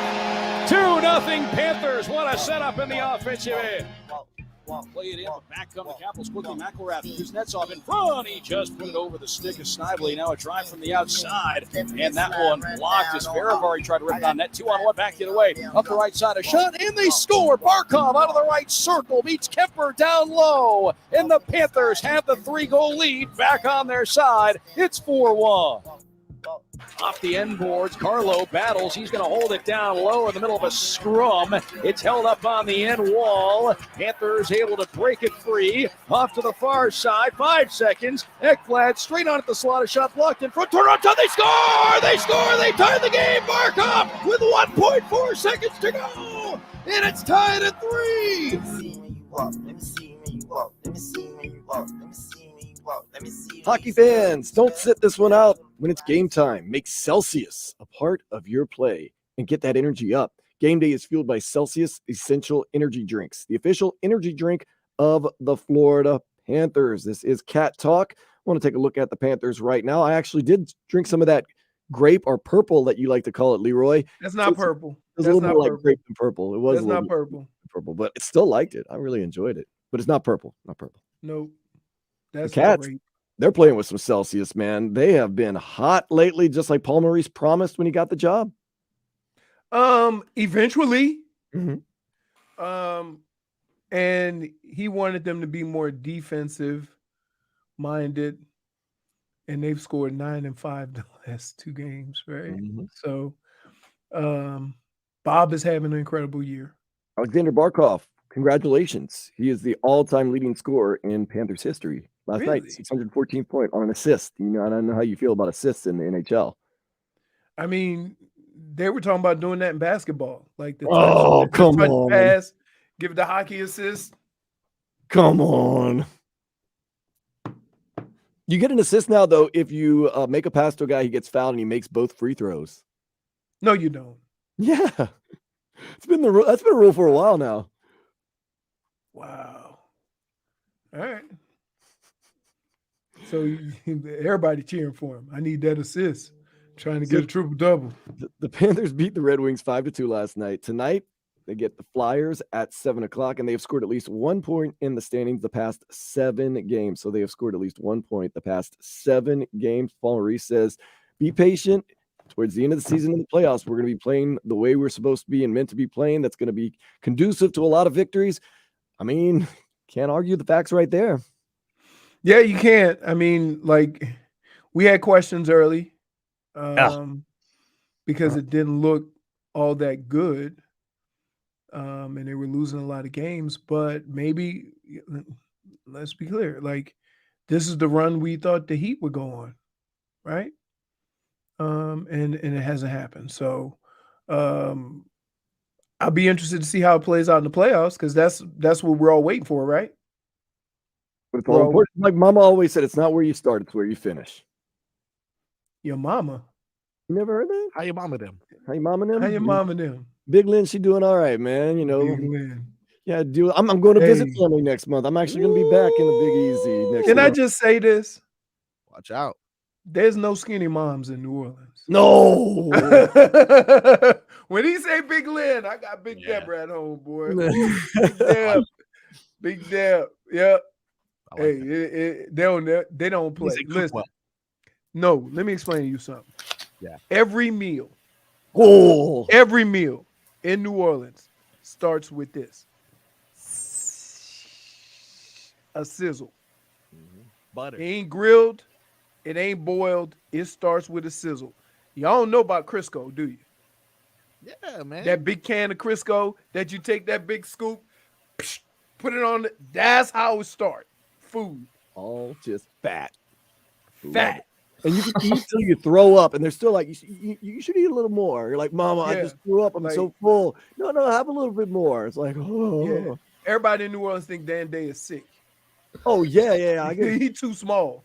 You asked me, how have you lived this long with the way you eat and the way you live? And I was like, man, that's one of those things, man. But yeah, people in New Orleans always ask me, like, how do you live? How do you get by? I'm like, that's Miami for you. Minus sandwiches. Hold and on. then Hold on. Yeah, no, I'm not. We Hold can't. Don't let No, him no, get no. away with that. That's really weird. There ain't no way you're gonna come on our show Yeah. and say mayonnaise. Mayonnaise. I don't know what the hell that is. You never had a mayonnaise sandwich? You never gotten 2 pieces of bread, slap some mayo on both sides of it, and just eat the sandwich? I did it with honey. Okay, I've done that too. But it is mayo. But my like the Cajun, Mayo Clinic. It ain't the Mayo Clinic. Cajun women used to always say, "It's mayonnaise. Go get your mayonnaise." Cajun women. Sounds gross. I'm not gonna lie to you. Delicious. I think I had a mayonnaise sandwich. I had 2 mayonnaise sandwiches last night.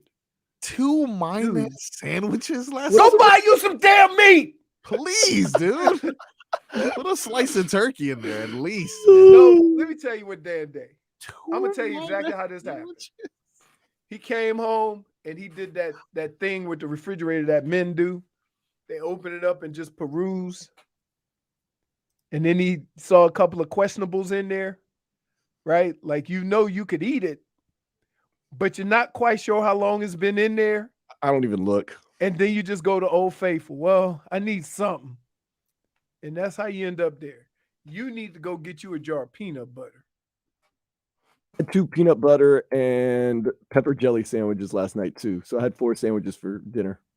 Pepper jelly. All right, what the hell is pepper jelly? Jalapeno jelly. It's spicy jelly. Then you gotta stop Dude, this stuff, dude. I don't know. Hold on. I'm concerned. Did he just say spicy jelly? Spicy jelly. Wait. That's disturbing. Hold to me. on. We are from the same place. I think I can have this conversation. Dude, the whole point of jelly is to get that sweet, right? If you are trying to eat pepper jelly, you are defeating the purpose of peanut butter and jelly sandwiches. You want that mixture of sweetness and No, you don't. Peanut butter ain't sweet. Bro, the jelly is sweet though. I don't even know who you are. Man, I want to I know How you're an we- adult, but I want to call CPS. Or All I'm eating tonight is a box of Triscuits. That's all I got. So we don't have to have this argument anymore. Don't you have game night somewhere? Yeah, So eat there. it's a good idea. messes Oh up my his drinking. That's why he doesn't like to eat. You know, you got to keep an empty stomach. You got to get a base. At the end of the night, after I've downed about 6 crazy stallions, I just wolf down a couple Triscuits and go to bed. Triscuits. And Dan you Day guys doesn't you eat want to while he know drinks, you want to guys. know why Dan Day is a flyweight. Yeah, That's why Beautiful. he the same size as a jockey. impressive. Look at This that. beautiful the only way- Euro-styled body that I have. You're the only person that could wear them slim fit soccer kits and it look loose on you. Yeah. If I were to wear one of those, I look like a kielbasa. Look at that. That's impressive, though. Yep. You go, Dan. I saw a stat recently that 50% of the world is on the way to being overweight by 2045. What's the percentage of worried about being underweight? I'd So say if we put me and Dan and use those numbers, we'd be average. Because you take the two and average it out. I could probably lose 20 pounds just averaging with him. I could probably gain 20 pounds. Yeah. Not That's crazy. Like there's certain Mine we all have friends. We all have family members. They eat like horses and don't gain no weight and they're thin. We all do. Hmm? I had a cousin. I in New used to be Orleans. that He used to person. eat- Huh? I used to be that person. I'm gonna tell you what happened. Half moon. Oh, I can't argue with that, man. That half moon. is Half something moon. else. Half moon. Oh, although my you did goodness. steal like 22 pieces of pizza one time, and I don't know where you went with I ate all of it those, too, Dan. because I binge and purge. Like I won't eat all day, and then I'll go home and eat a whole box of Triscuits tonight, and I'll be fine. That is not Can you purging. you know what's crazy? Those are like I cookies. can't eat more than 2 or 3 pieces of pizza Oh, really? because of the bread. It just fills me up. So- Yeah, I could only eat 2 to 3. I used to be able to eat a whole box just fine when I was younger. I do food videos. Maybe one day I'll eat a whole large pizza on a food video. Yeah, and then when you take Please those do What, it. a whole large pizza with what? Just cheese? I mean, Don't do it. You already about to talk about some sardines or something. Pineapple. What you get? What kind of pizza you getting? For eating a whole large? Just your go-to pizza. Yeah, in general. What's your go-to? Pizza Hut for commercial pizza. No, Just what's your go-to? What's on it? Oh, usually just cheese. Yeah. Nice. Yeah. So you eat like a child. Mayonnaise. No. Mayonnaise There's pizza? certain places you can't put mayonnaise. Come Not a on. pizza. It's so weird hearing that. Stop calling it that. It's weird. Mayonnaise. It's mayonnaise. Wait, no, you're not much better, J Fig. I was kidding. We don't need the Latin twist to Mayonnaise. to cholesterol in a jar. Real There quick, is let's do nothing headlines. healthy about mayo. Nothing. Nothing. I don't No. know why it tastes so good. Oh, it's so good. And why it just lubes up every sandwich. Like if you have a turkey sandwich, you gotta have mayo. Oh yeah. You have to have mayo. You don't need it as much with ham, but with turkey, especially y'all don't know the best day in the world. Day after is Thanksgiving. the day after Thanksgiving. Ooh. Turkey and ham sandwiches. Yeah. Especially if my wife and her family, they like the ham in a bag. Right? I like the spiral ham because I'm thinking about the future. Mm-hmm. I'm thinking about taking those little spiral pieces and making a nice sandwich out of it the next day. Right? But they like the ham, with the chunks. Yeah, it can't make or break my marriage, but there's some problems. Real quick, here's the headlines. They're from the new Palmetto Ford Truck Supercenter. Why buy your truck at a car store? Palmetto Ford. We know trucks.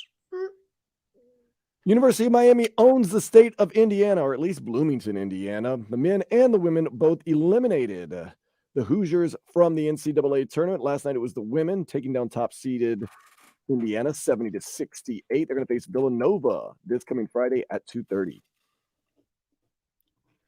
Villanova. There's a lot of teams who, I'll be honest with you, I didn't know they were that good. The fact that Villanova is a 4 seed, I didn't, realize that they were that good. But I will say, this is one of those years anybody can win the national championship because they've been, 6 teams that were number 1 at one point during the year. But Alabama and Houston have seemed to be, the cream of the crop. Those 2 teams are probably on a collision course. But I'm not putting past any of the teams that are left because they play some really good basketball, and you never know. You never know when it's one and done. You just don't know. Speaking of basketball, the Knicks did fall to the Timberwolves 140-134 last night. They are 3 games ahead of the Heat, but are coming to town tomorrow night, 7:30. So the Heat could pick up 2 games on them if they beat them the next two they play them. Yep. And if they beat the other people too. And remember, Brooklyn's coming to town Saturday, and we're 1 game behind them. Right. So right now the Heat are in 7th. So you go on a run, you go on one of these runs that everybody else is going on, 7 out of 10, right? You probably move up all the way up to 6. Should, yeah. But I'm just saying, we asking for something we've never seen. Don't sleep on bologna sandwich. Dude, as a kid, Dan, here we go. Everybody used to fry the bologna and let it bubble up, right? And then you mix it with eggs. That sounds good to me, yeah. Yep. That's what you used to eat. Bologna and eggs. Bologna? Best Bologna, Broward County Jail. Oh, pretty good, dude. I'm having flashbacks, man. Why you gotta bring that up? Marcos. Minus 1. With that being said, when it comes to the NBA, -1. when it comes to basketball, some rules just aren't meant to be broken. We'll discuss that next here on 560 WQAM.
This is the Tobin and Leroy Show on 560 WQAM. Been a lot of talk, especially with my friends back in the boot state, about a record that almost got broken, but didn't get broken. But then people thought the record was going to get broken, but now it's not going to be broken, at least not for now. Okay, that sounds a little convoluted. Pistol Pete Maravich has the all-time college record in scoring, but there's a one Antoine Davis for Detroit Mercy, who, as they were playing in their tournament, weren't a very good team. He got 4 points away. The season ended. So he was hoping not that they would go to the NCAA, not go to the NIT, go to the CBI, where you basically pay to play, and it's a 16-team tournament. His team didn't get accepted. And now Antoine Davis, he's kind of got some chatter going about how it wasn't fair. Here's the quote he put. I'm upset about it on a telephone interview with the Associated Press. I feel like I got cheated out of something that they can't even give back to me. I think it's selfish and weird that people emailed or called the CBI to say we shouldn't be in the tournament because they didn't want me to break the record. Now, I would say this. A lot of people don't even know what the record was. We know because Pistol Pete went to LSU. But a lot of people really didn't know what that record was. I think he was amazing, by the way, Pistol Pete. Mm-hmm. And he did it at LSU, right? Bad team too, by the way. Terrible team.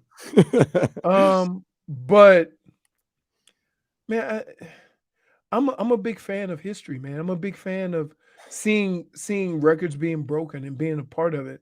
And the only thing that I would hate about this, right? Not that he broke the record, but that it would be somewhere where nobody could witness it. And I think that's the part of it that has me not really upset, but I wish he would have got the opportunity. No, I'll give you more reason why you shouldn't be that upset. Of course, Pistol Pete's record, 3,667 career points at LSU. Marcos, we were looking at his season-by-season average. How many points did Pistol Pete average those 3 seasons he was at LSU? I know one year he averaged 50, right? No, that was Wilt Chamberlain. Close. So he currently ranks first, fourth, and fifth for most points in a single season in NCAA history. He averaged 44.5 points in 1970. In 1960, 44.2 points and 43.8 points in 1968. So basically 44 points a season. That's now, ridiculous. Here's why people did not want the record broken. Davis played 5 years, 144 games in his career. Maravich played 3 years, 83 games at LSU. So he did it in 3 games. Right, yeah. Now remember, there were no 3-point lines back then. So these were all 2-pointers and free throws. Davis made 600 3-pointers. Jeez. He's the all-time leader in Division I for 3-pointers. So one guy played 5, the other guy played 3. One guy played a ton more games. The other guy played a lot less. One guy had a 3-point line. The other guy didn't. That's why it's hard to justify the record being broken after all these years. But doesn't that have to be that's kind of what you do with history? You explain it. You explain, hey, but Pistol Pete did it in 3 years. You explain it by, we have this. I give you a perfect example. We have this conversation in New Orleans about me and Leonard Fournette. And I averaged 14 carries a game, and he averaged 30. Yeah, I was in Louisiana when Leonard Fournette was at St. Augustine, and he was the whole team. Like he ran for 2,000 yards. He ran for 2,000 yards, and he literally averaged 35 carries a game. Yeah. So when they say who was better, you can look at, I averaged 10 yards a carry in high school. I mean, I don't know what he averaged, but he got the ball a lot more. So, but you do it, and then you tell the story. Because what that story does is, Dan Day, by letting him break the record and talk about whose record he broke, then you talk about the greatness of Pistol Pete and that he only did it in 3 years. And you actually make it more of a feat by explaining that he did it in 3 years instead of just saying this kid didn't break the record. See, I think if he breaks the record, you start talking more about the incredible career Pistol Pete had. I don't know. So Coming 4 points away is pretty crazy. And they actually talked to the president of the CBI, and he said, we did receive unsolicited emails and voicemails about Detroit Mercy, and some said we don't ever want Pistol Pete Maravich's record broken. The decision was made not based purely on whether we wanted him to break the record or not. Detroit Mercy was like 14-17 this season. yeah. Look, but let's not take Pistol Pete's teams were pretty bad. I think 1 year they went to the NIT when he played at LSU. So it's not like he was on a really good team and still getting all those points. He's a fraud. He was a looter in the riot. Yeah. But dude, like when you see like when they used to show Pistol Pete when he played for the Jazz and stuff, he was the first Steph Curry. Yeah, he did some crazy things. That's how he handled the ball. He did some incredible stuff. He was far ahead. His game was far ahead of everybody else's with just how he handled and shot the ball. So it wasn't like he was a bum. No, and then there was years in the NBA he averaged, and a lot of people were like, well, he was like we were talking earlier, guys that are really great in college, but not so great in the pros. Yeah. Pistol Pete, of course, not as good in the pros as he was in college, but still there were years he averaged 30 points a game, albeit on bad New Orleans Jazz teams. Right. But still, I mean, it's not like he was a total bum and showed up and scored 15. This guy, Antoine Davis, I don't expect him to be in the NBA, but, you know, who knows? I mean, the guy can shoot. Maybe he can find his way in there. Who's the famous coach that coached at Detroit? Oh, I can't remember. Dickie Larry V. Brown. Dickie V? Was it Dickie V or Larry Brown? Nah, it was Dickie V. It was Dickie V. Yeah. I mean, Larry Brown everywhere. Larry Brown coached with the Pistons, I think. Yeah. Yes. The Pistons, not Detroit Mercy. Yeah. Well, looks like the record for now is safe for Pistol Pete Maravich. Of course, records are meant to be broken. Maybe one day it will be broken. Maybe one day. I doubt it. That's a Because lot. anybody that could score like that is going to be one and done or two and done. Well, I mean, this guy did his 5 years, so Yeah. you never know. So But it would have to be somebody like him. Who was the school where the kid broke the record for points in a game, and the way they did it is that everybody got showcased for one game, and you took all the shots. Remember that? Yeah. Yeah. I mean, he was scoring on some funky looking dudes. So he too. had like 100 points, 100 and Yeah. something points, but he shot like 43s. Yeah, and remember the other team, their leading scorer had like 74 points. So like there was just no defense going on. Nobody was doing anything. And they had guys that looked like me on some of on a couple of those teams, man. So like they're definitely scoring easy. So oh well, you know, I would love to see I just saw the message from J Fig. You're adorable. I mean, how much would the NBA, if you had a guy that was just an all-world scorer that could come in and average like 40, 50 points a game, like that would just take over. Everybody would just be glued to the TV and glued to watching whoever could score like 40. But you think about it though. It happens every tournament, which is one of the reasons why the NCAA tournament is awesome. Would you have known about Steph Curry if not for Davidson and the run they made? Every year. I watched him for like 2 or 3 years with Davidson. Yeah, but not on the national stage. No, only in the tournament. Right. But that's where, you know, they're like, man, we gotta keep an eye on this guy.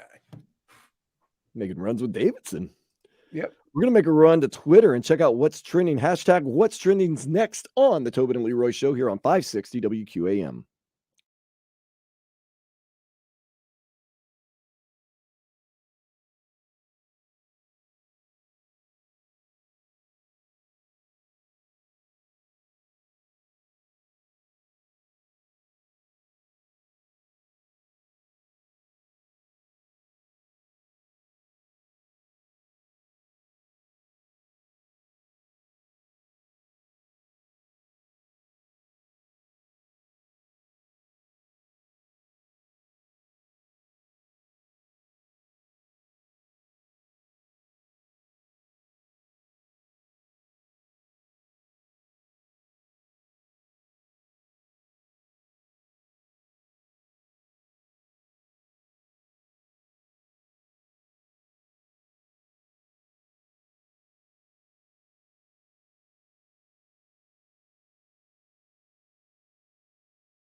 560 WQAM. I wanted to do something called hashtag what's trending right now. We go search the internet and see what's trending and mainly just get a reaction from Leroy. Leroy kind of lets us know if it's something that we even need to be paying attention to, if it's something that's stupid, or like yesterday, Scottie Pippen's ex-wife just straight up bold-faced lying about having sex 4 times a night for 23 straight years.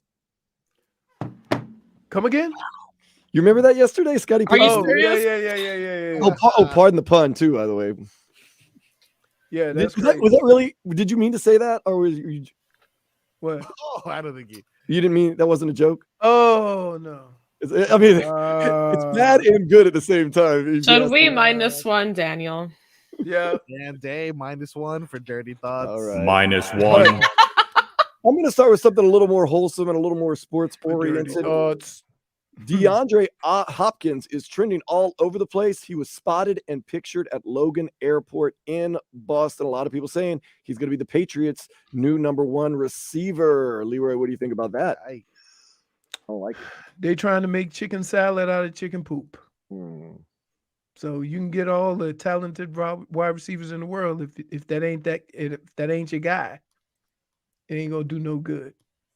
You want to piss a receiver off?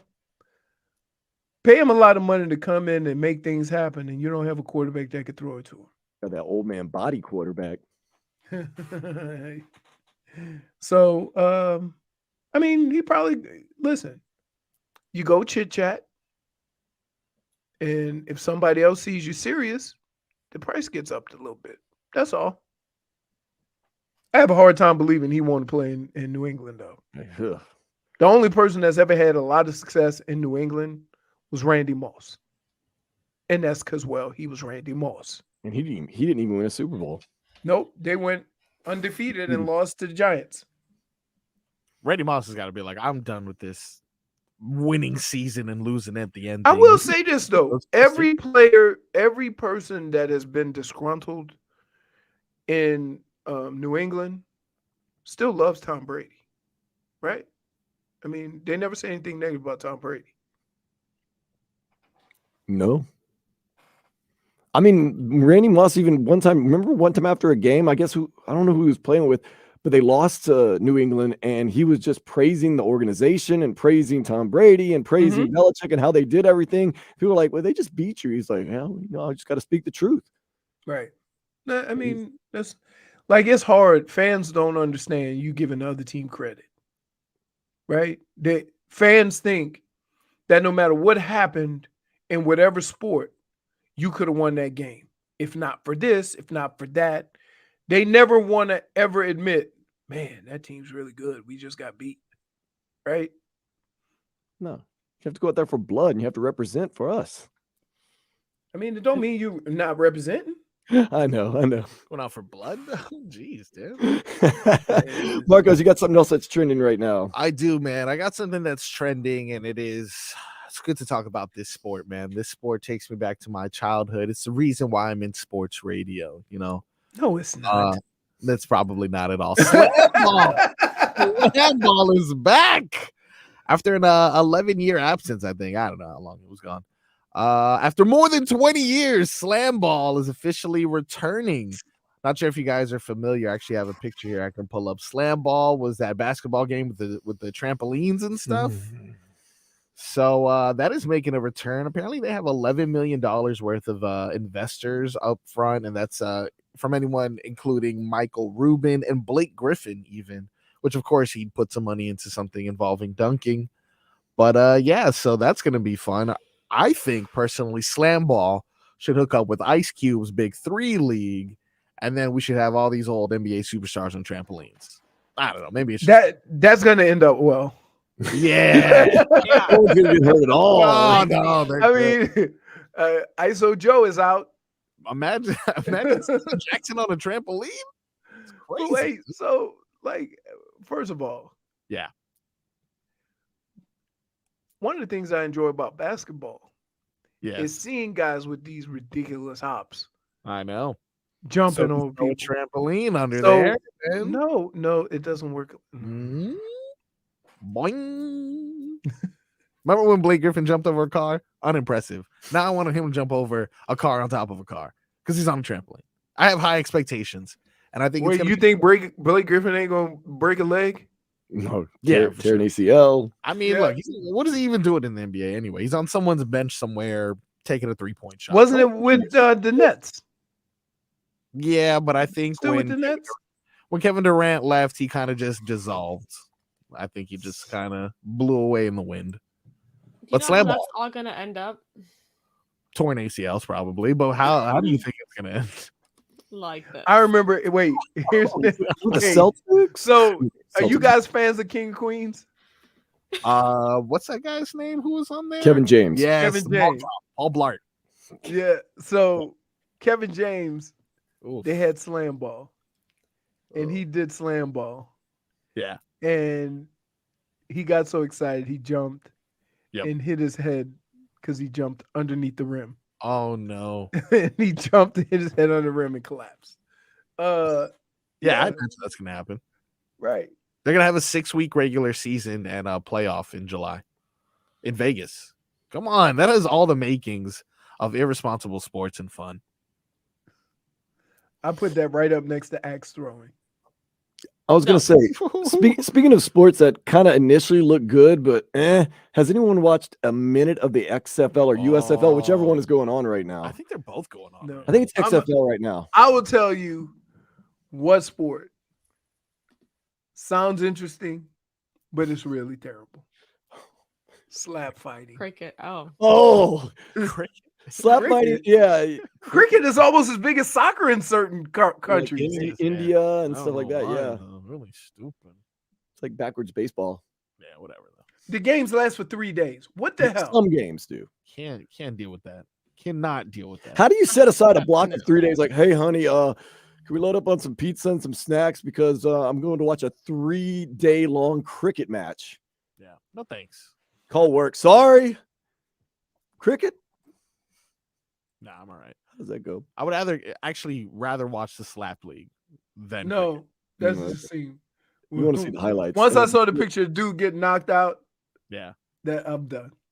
I think aren't they like living in a house too? I think they're doing. They're like all the- living in the same house, slapping the crap it's like out of each real other. world with like slap league. I like that. Yeah. That's kind of fun. Yeah. Rick Pitino, of course, is trending right now because he's accepted the job at St. John's. I did not know that man was 70 years old. 70 years old, yeah. He signed a 6-year deal at 70. St. John's reaching for that coach. I mean, He's like, but here's the deal. That the way basketball is set up now and the way you can possibly keep players in your area with NIL, Mhm. everybody has a chance to turn it Especially around. New York City, Right, capital of basketball, exactly. outside of Miami. Exactly. So, you brought up New York City. Another thing that's trending, I see a picture in New York City, and it is a bunch of like random syringes on the ground. So someone said New York is back to the 80s. And then someone commented on it. No, these are clearly Jello shots from St. Patrick's Day, which makes me think, are Jello shots overrated? I feel like I need 30 Jello shots in order for me to feel anything. That's because you buying. I would say you be buying careful with who's the store-bought. one making them. You ain't buying the house edition of Jello shots, because I know anytime I've made Jello shots, I dip my finger into the before I pour it into the containers, and I taste, and you just keep adding alcohol till you can feel it on the tip of your tongue. Okay, so note to self, don't have Jello shots at Leroy. Yeah, Leroy, they're gonna He's kill you. Putting his finger in every single one of The them. reason He's just like, Look, my friends have made Jello shots, and it's pure alcohol. Look, the reason you take Jello shots is for the person that made it, because they spent time and effort making it. It's not because you really want to take a Jello shot. Nobody goes to a bar like, ooh. That's it. You ever went to a bar and the only time you do a Jello shot is when 25 the cents. girl walk around and you go shots. That's it. Or if they're like 4 for $1, like, well, okay, like, but no one But they ever ain't gonna is have like, no liquor in that. 4 for $1. 4 for $1. Where you, dude? It's 4-for-1 shots. And you know Look where. at his face. You know where I'm getting 4 for $1 Jello shots at. Oh my God, you were hanging out in some seedy places, my friend. Oh no. There's just certain things that you see the cost of it, and you can't buy it because it don't sound right. Oh, see, I'm the opposite. If it's cheap, it's me. That would Man, explain who a lot. hurt you? You need love, man. Yeah. What food you eating? I just see picture Jello, 4 for 1 Dad. Jello They gonna have a old E40 on the corner down from the Oh. Citadel, sipping on a beer one day. That's not a lie. I went to Jensen's the other day, liquor store right over here on the corner, and they were out of Crazy Stallion, which is you can get 24 ounces for $1.50. So I went with the second best option, Colt 45 High Gravity. Whoo! Dude, I didn't even know they still. why are you drinking bum juice? You got a job. Like 3 jobs, actually, Dan. Yeah, and you still drinking bum juice. Colt 45 Colt High 45. Gravity, 16 ounces, The black $1.49. can? Yeah, black can. Oh, Yeah. God. And then Woo! did you get a bag? Oh yeah, they put each one in one of those little paper bags. Oh my God, Dan Day. And instead Daniel. of putting the koozie, I let the bag. This is You know why what? I all just his realized stories that ended. we need to sophisticate Dan Day, right? You don't like the Floridian, or I do. I was at Funky Buddha last night. wait. So What? Wait a minute. So that was a warm up. No. This was the other night. This is when I got off of work. Yeah. You can't go for you can't go from Colt 45 to Funky Buddha. No, you can't do that. No. So Y'all don't remember? See, when we were kids, you know who's the spokesman for Colt 45? Yeah, Billy D. Williams. Billy baby. D. Williams. Don't let the smooth taste fool you. Woo. We're going to smooth our way into the 1 o'clock hour. This is the Tobin and Leroy Show on 560 WQAM. WQAM.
This is the Tobin and Leroy Show, 560 WQAM. Filling in for Tobin, I am Dan Dave. Got Marcos, Leroy, and Jay Fig in the mix. We're going to get to your headlines in just a minute. But I do want to let you know we've got some heat tickets that we're going to try to give away next in 15 minutes of heat. The heat season is winding down, and we want to get you to a game. We've got a pair of tickets for you to see the Heat host the Mavs Saturday, April 1st. Keep listening for your chance to win. April Fools.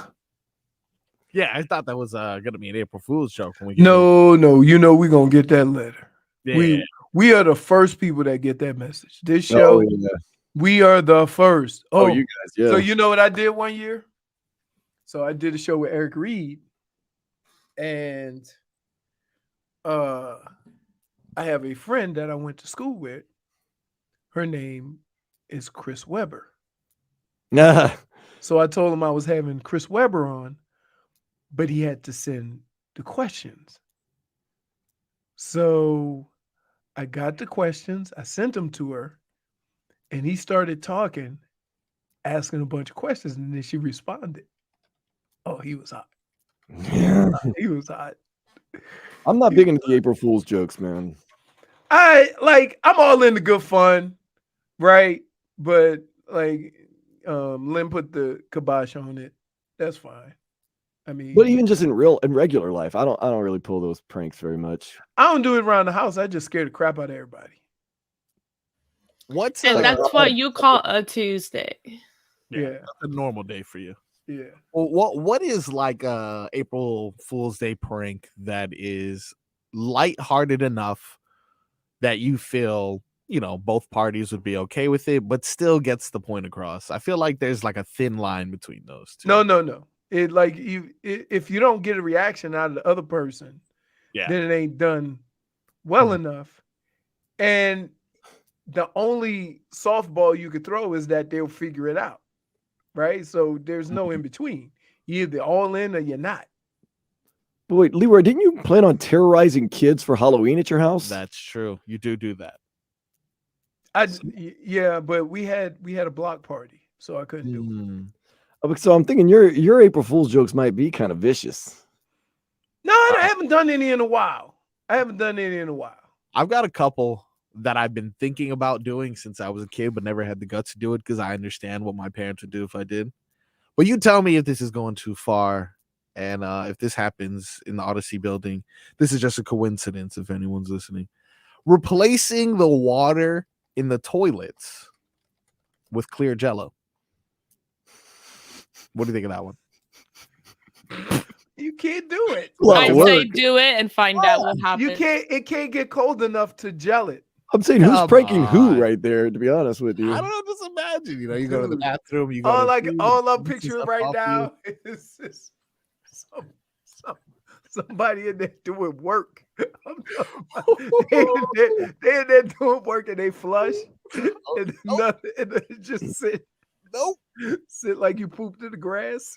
All right, now if that happened to you, like one of your kids did that to you, is that too much? Is that drawing the line? No, because let me explain something. Yeah, that's a prank on them. Because I'm always the person who gets folks. My head is always on the swivel for shadiness, right? Like I know when I walk in the house and everybody looking at me smiling, what's up? Because y'all can't hold it in. And then Rebecca will spill the beans because she laugh. She'll laugh. She'll be like, "Don't you got to use the bathroom, Dad?" And he'll be like, what are you talking about? You want to see my last prank? Yeah, what did you do? Hold on. JP, I'm gonna send it to you. All right, I got one more that I've been wanting to do since a kid, and you tell me if this is too much. I want to punch a lot of holes into paper until I have thousands of holes in a paper, right? Little hole puncher. You take those holes, you put them in the AC vents of a car, right? You just dump them in there. They turn on the AC, boom, it's a snow globe. It's like a... I would fist fight you. Yeah, fair. Wow, even J Fig got violent. Yeah. What is going on? Always wanted to pull those off. I'm not sure. I feel like somehow you will mess up my car. Yeah, you don't mess with that. I know, that's fair. That's the reason why I didn't do it, man. It's the Home Alone in me. I just wanted to rig together something cool. It's But I all always do, fun. man. Fun and games. It's all Man. fun and games Until I break the AC compressor, and now. Oh, my And that's not fun. Okay. Okay? Well, no. It's all fun and games, so you got to pay for it. Yeah, for sure. That's not fun. That's not fun. While you continue to look for your recent prank, Leroy, let's get some headlines from the new Palmetto Ford Truck Super Center. Why buy your truck at a car store? Palmetto Ford. We know trucks and the jackasses that back into their parking lot. Oh, don't get me started. Don't get me started. I seen the lady. I was pulling up. I seen the lady back up. She backed into her spot, and she was so close to the other car. So instead of just being embarrassed and coming out and going back in, she just went across and got on the passenger. Oh, wow. Really? Yep. That's a little much, though. I feel like it's more work. And then how do you get back in? You got to go through the passenger side? Yeah. again? Yep. That's Pretty rough. much. Just back up. The only time I'll park ready to go is if there's like no cars in both spots, and I just pull through the initial one and go to the next one. Oh yeah. But I never back in. Never back in. Come on. It's not that bad, guys. It's too safe. If you know how to do it, it's not that bad. See, I always think the people Nobody that do knows it, how to do it though. the people that do know how to do it, it's just a flex for them. Like, watch this. Sure. Now I I'm know ready how to to back go. into my parking spot. Yeah, exactly. Oh, listen. And now we have the defenders of that ridiculous movement of the backing into the parking lot. Like my Listen, father taught me right, okay? Yeah. I did valet for like 2 months. Oh, well, there you go. I got fired. Didn't know how to drive stick. Oh, you don't know how to drive a stick? Nope. I can teach you. I was a valet driver. Good luck with and that. I mean, not for nothing. Yeah. Isn't your car a stick? It was, but my new car is not. It's hard to find the standard anymore. I hate the argument that if you don't know how to drive stick, you're not a man. I'm kind of like, well, I'm also not born in Right. the Great Depression. The 60s, 70s, even 80s, yeah. Jesus. It's just obsolete. You don't need it anymore. All right, J Fig. You don't need it here in Miami, I would say. Yeah. I sent you one of the greatest pranks that I have ever pulled on one Fonzie. Wow. So the okay, serious guy? where did you send it? I sent it I to just your got it. phone. Number 2, is there cursing involved here? Oh, no. No. Okay. I know how you do, All right. Leroy. While you get ready, we got some Well, more. just in case, get ready for the dump. But I don't think there is. Oh, okay. I'm almost positive. Listen to it first. Watch it first. Katie Meyer and the Cavinder twins. They got it done. Hurricanes women's basketball team upset top seed Indiana. Wait a minute. 70-68. How can you not win with somebody on your team named Destiny? Destiny. Yeah. You always win when Destiny's involved. Yeah. That Destiny's Child. The women's team is going to be going to the Sweet 16 first time since 1992. -1. She's watching it. Is it awesome? Is it awesome? It's a great prank. Yes, I'm gonna hear it now again. Okay. Yes. Japan walked off Mexico 6-5 in the World Baseball Classic semifinals and will face the USA today Tonight. in the championship. 7 o'clock, Lone Depot That's Park. a quick turnaround, dude. I like that. What are they trying to get back to baseball? But I think Robbie's gone to almost all these games. Man, how's he getting tickets to all This that? guy's rich, dude. Robbie left. He's cashing in on all those bets that he puts. Hey, day. What J Fig is holding Oh my! is some of my best work terrorizing children. Nice. I just love how you both teamed up together. Yes. Wonderful. Oh, it was team effort. That's it was team goals. effort. I Me and like Big that. Spoon, it was a team effort. That is really nice. goals. Just let me know when it's ready. Is it ready? Or should I'm I read another sending it headline? to my email. You can read it. Okay, here we go. The Panthers down the Red Wings 5-2 and play tonight against the Flyers at 7. Alexander Barkov became the Cats' all-time leading scorer, 614 points on an assist last night. He also scored goals. What sucks is when you say all-time leading scorer, I'm thinking goals, but it's really No, not. it's got to be I assists. don't like that. Right. I was looking Yeah. for the call, and it was like Because we don't do that any other sport. Yep. Right?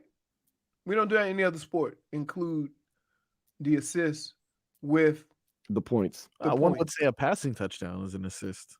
I mean, because Chris Paul's not, he's an elite assist guy, but he's not an elite scorer. So, like, if you combine the two, John Stockton might have been the greatest player of all LeBron would time. be far ahead of anybody. John Stockton, I mean, he leads all-time steals, all-time assists, and he's had a lot of points. John Stockton would be up there with those short shorts that he wore back in the day. Oh man, those booty busters. Yeah, look, you know the I was gonna use 70s, another 70s and word. 80s basketball.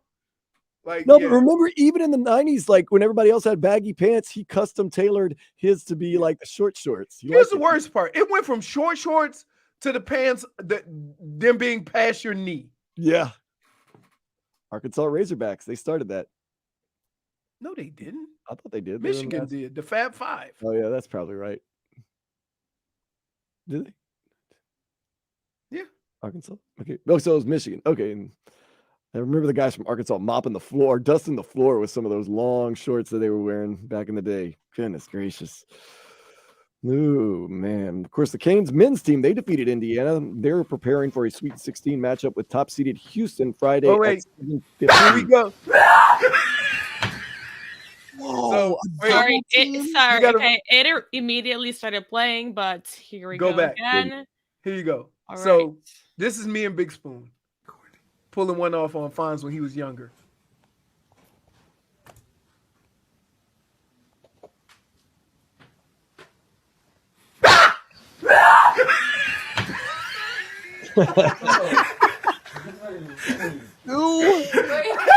Double. Team effort. Team effort.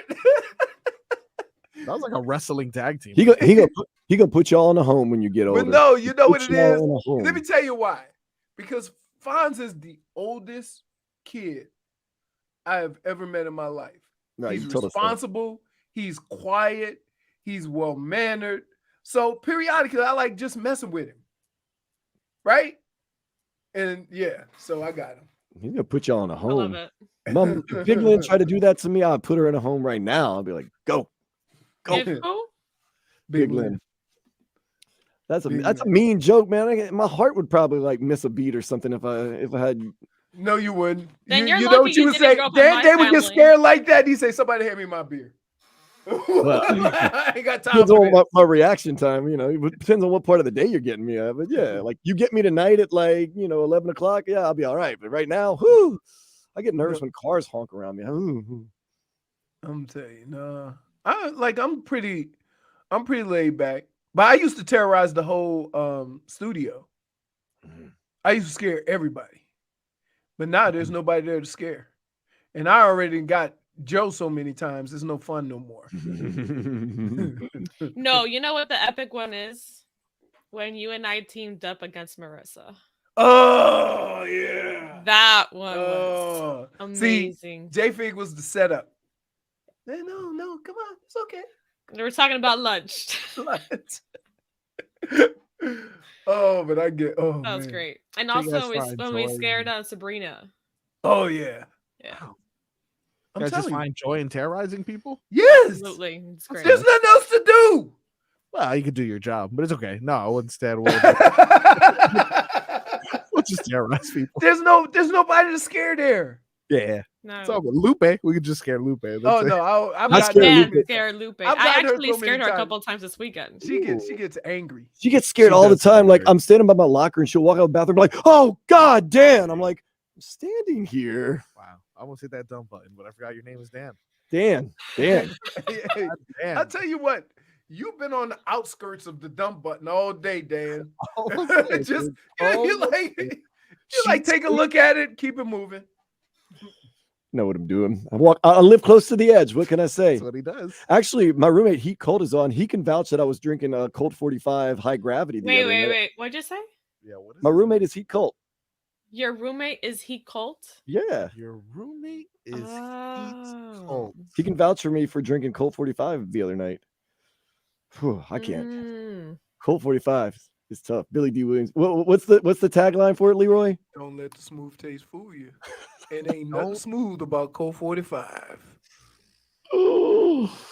Billy D. Up next. That guy's smooth. Oh, we got 15 minutes of Heat, and we're going to smoothly try to give away some tickets to Heat Mavs. That's going to be on April Fool's Day, April 1st, but no April Fools here. It's a Tobin and Leroy show on 560 WQAM.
the Tobin and Leroy Show, 560 WQAM. The Heat have struggled making threes. Last year, they were the number 1 3 shooting team in the league. This year, they're probably the worst, if not the worst, 3-point shooting team in the league. Is there any chance we're actually going to see Duncan Robinson for any significant moments the rest of this, at least regular season? Nope. Can't have him in the playoffs if he's not in the regular season. Nope. I don't know what happened. They just, Maybe they were banking. Remember they were talking about the offseason, like Bam's going to shoot more threes this year. Maybe they were banking on Bam being a better 3-point shooter. You don't just practice and become that good a shooter. That's Ben Simmons. I mean, well, in order to get better at shooting, you have to actually shoot. Yeah, exactly. Practice too to get better. Has Bam still? I haven't kept exact track. I know he made 1 3 earlier this year. Has he improved his 3-point? He doesn't shoot him. Doesn't shoot him. I mean, he's taken about 2 steps away from the rim. That's about where he is now. Yeah, he's really. I literally always have said this since the beginning of Bam, that he was going to be like a Siakam. That just is lengthy, has some size, and can do a lot of different things. But he hasn't, he doesn't really shoot threes. With 9 games left in the season, though, the Heat, they have everything in front of them. The Knicks tomorrow night at 7:30. Then you get the Nets at 8 o'clock. Knicks 3 games ahead of us. The Nets only 1 game ahead of us. You get the Raptors, who are ho-hum. Then you get the Knicks again. Mavericks, you never know what you're going to get there. The Pistons, very bad team. 76ers, who knows? Wizards, not so good. And then the Orlando Magic, also not so good in the season. Yeah. I mean, you got a chance. You got a chance. You got to have a good record these last 9 games. I mean, 6-3 would be beautiful, right? Dave South is at it again. Uh-oh. Lowry is Belly D. Williams. Do you think he's point for Twitcher? What I was going to say is, do you think Kyle Lowry gets back into the starting lineup? I've talked to some people that are saying, yeah, it's just a matter of time before he's back in the starting lineup. No. Gabe Vincent coming off the bench. You like Gabe Vincent coming off? They've had their most success on this run, as far as handling the ball when he's on the second unit. Like, look, there's only 9 games left. You're trying to do something for the playoffs. You just go with whatever you can to get some wins. You'll worry about that crap in the offseason. But for now, you got to do whatever's working. And they haven't been consistent enough because they haven't had a consistent rotation. And now that you see you've had some success with this rotation, then you just stick with it. I don't care about feelings. Like, feelings are out the door when they pay you $30+ million. That was the thing I was going to say. A lot of people, I said, well, Kyle Lowry is Kyle Lowry, and it's always this. Not for $30 million a year for 3 years. Listen. So if he was getting paid less, whatever you get paid has nothing to do with what's going on the court. Right. Because the coach didn't give you that contract. The coach is just coaching the team. So from that standpoint, his job, Spo's job is to win games. And you can't fall prisoner to how much somebody makes. If you're not playing well and you're in a crunch time, right, then you got to do what you got to do. If anything, what about Caleb Martin? Yeah. Caleb Martin started most of the time. They moved him to the bench just to have some depth. Not because he wasn't performing, but just to create some depth on that second unit. But he plays all of the fourth quarter.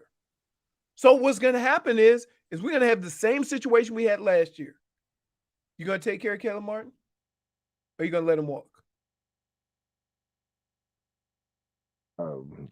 Because he's played all the 3 seconds in the last 4 games in the past, and it hasn't exactly gone that way. But not like this, though. Not guys that you play for every second of the fourth quarter, because they're that important on both ends of the floor. Had some issues in the past. Yeah, we've had some issues. We see him sitting on the bench next to UD. Yeah, not getting into the game. Getting paid -1. What? No! I know what you meant by that. Try to sneak it in there. But people forget about it. They always say, "Oh, these coaches, they're playing favorites or they're tanking." Coaches are about one thing and one thing only, and that's winning. Yeah, because why would a coach want to play your losing game and then at the end of the year you fire him when your team did good? Yeah, and then everybody's gonna say, "Oh, look at his bad record." No, they're trying to win. They're trying to win now. They're doing what they think is best. They're not playing favorites. They're not trying to tank. Because what's the first thing you do when you get out of a tank is you just get all new staff and all new team and all new staff, all new everything. So you're going to get fired anyway. Might as well put something on the resume that shows that you're winning. And, Spo doesn't look like, oh, we're not getting $30 million worth out of Kyle Lowry. I'm going to have to play him more minutes so we get our money's worth. He doesn't care about that. He don't care about that. You don't want a coach that would care That's about one of the that. first things they tell you when you go into a locker room is that I don't care how much you make. I don't care what your contract status is. In here, leave your ego at the door, and we all gonna win games together. How much everybody get paid don't matter. Now, it does matter in football because if you're making a lot of money and you can't get it on the field, your ass gonna get cut. Mm-hmm. And they always say it's a business, so don't take it personal. Did you ever get business in your time in the NFL, Leroy? Yeah. When we went to Baltimore, they wanted to bring in Bam Morris. So, guess whose contract they got rid of? Mine. Then I went to Carolina, and Carolina said, "Hey, we have Anthony Johnson. If he works out, then we're going to let you go." I was there for like 4 weeks. That very Tuesday, I was driving home back to Florida. That very Tuesday, I ended up in Minnesota, and I played that Sunday. And then I was there for 5 years. So, yeah, living in 4 cities in 3 months ain't fun. Man. Yeah, that's one of those things. Like I said, coaches don't get your playing time equal to your pay. It's not that type of thing. It's what they think is best. The only difference in all the other sports is it's guaranteed. So you could go to the player and say, "Hey, we paying you. You just, deal with it." In football, if you don't play, you always have in the back of your mind that they paying me this money. They ain't playing me. They're going to cut me or trade me or something. Yeah. So Kyle Lowry, I was talking to someone. They're like, "Well, we're not going to pick up his option next year." I said, "Well, no, there's no option. He's here for next year. He's going to be playing with Option. Miami." Yeah, there's no option. It's funny how people want the contracts to be versus what they are. What they are, yeah. Right. Like, hey, let's just renegotiate his contract and have him take less. Yeah, but sometimes if you do that, you would actually count more money against the cap. Mm-hmm. They'll just figure it out. They just want you to figure it all out. Make what's best for us. Take, and then this is my other thing. Well, with him not being as good as he used to be, and with him not having as good of numbers, he should take a pay cut. He should want a pay cut. I ask the person that says that, I go, "Do you ever take pay cuts at work?" "No, why would I do that?" Why would Kyle Lowry or an NBA player do that? It's happening in football a lot. They want a lot of guys to restructure their contract. That's what they call it. They call it restructuring. But sometimes it means take less. Now, the way it works is people don't realize this. An agreement ahead. In order to redo your contract, they have to cut you and then redo your contract. They come to you first because they don't want you to bolt. You see what I'm saying? So that's kind of how that goes. So they cut you and then they resign you. It's not really a restructure. Like if once they have to send the paperwork in a moment's positive, they have to send the paperwork in to release you, and then they just resign you. They can't just once they redo that contract, you could leave.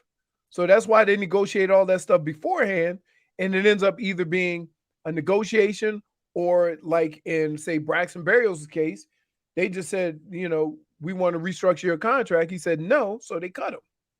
Okay. I understand. Of course, we have the Knicks on the schedule for the Heat 2 games tomorrow, and then that's going to be a week from tomorrow, Wednesday, March 29th. Do you think the Knicks make any noise in the NBA playoffs? Their first five is pretty good. I don't know how much depth they have. And I don't know what y'all think about Julius Randle. I think he's a good player, but is he the guy you can put a team on his back? That's the thing. Right. He's a good player, very good player. He's a good player. He's an excellent player, but is he the guy that you can roll the ball to him and say, go get me a bucket to win this? And do it throughout the playoffs and make a run. Right. That's tough. I just think that if they have anything, when you have no depth, your margin for error is terrible, right? And that's why people talk about depth.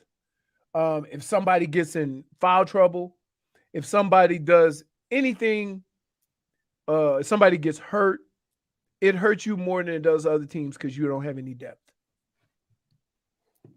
Yeah, if Julius Randle gets 3 quick fouls in the first quarter, you're in trouble if you're the Knicks. Yeah. That's basically what it is. They're hoping that nobody gets hurt, nobody gets banged up, nobody gets in foul trouble, and nobody plays bad.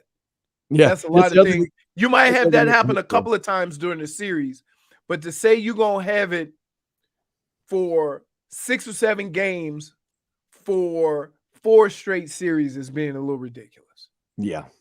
So that's asking a whole lot to every night get up and oh, by the way, if you're down tonight, we've got no hot hand to try to relieve you. It's just we're running or dying. Also on Saturday, April 1st, the Mavericks are coming to town. Of course, we're going to be giving away tickets to that in just a minute. Do you believe in the Mavericks? I want to believe in the Mavericks. I just don't know if I can yet. It's something about you look at their team and you think they should be better in in the play-in, right? They're real close to the play-in. So I don't know. And then you look at 2 guys who need to get some chemistry, and they're both sitting next to each other chit-chatting while the game's being played because they ain't even dressed. So I don't know. Yeah, with I don't Luka know. and Kyrie scoring 40 points a game, they can go off at any moment. They both scored 40 points a game and they lost. What does that tell you? Tells you got some issues over there in Dallas. Right. It is a weird day in the NBA. It used to be like if you look that good on paper, you're usually really good on the court. Nowadays, you see these teams like the Nets, and you see even this Dallas team. They look really good on paper, but not always that good.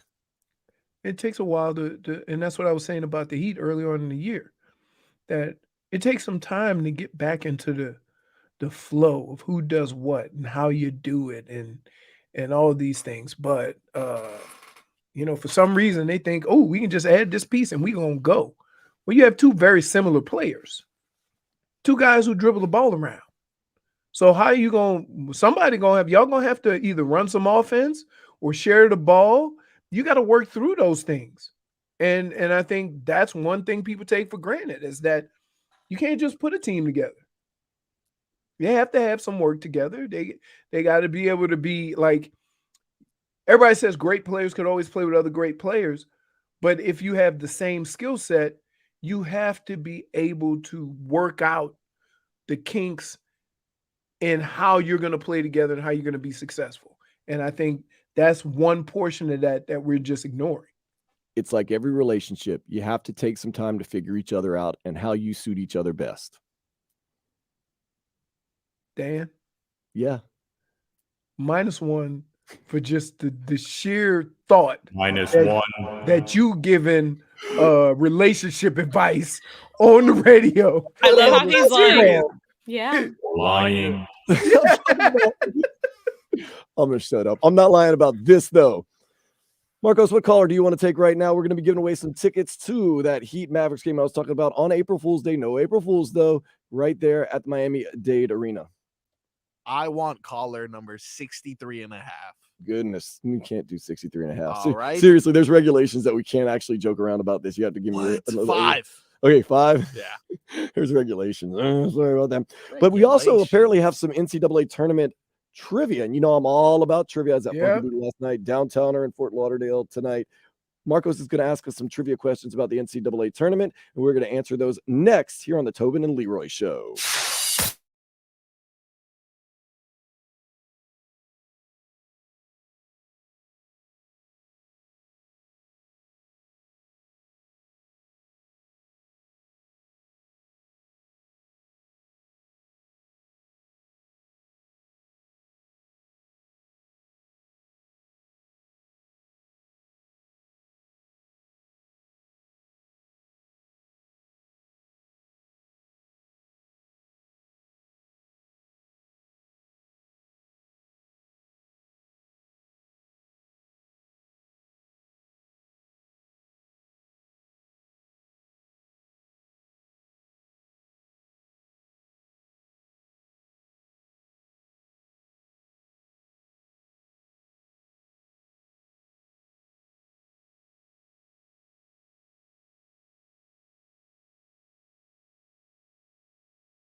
560 WQAM. This is the Tobin and Leroy show. Tobin on, is it vacation or is he just spending time with the family? There's two different things. Vacation is like living the good life, going crazy.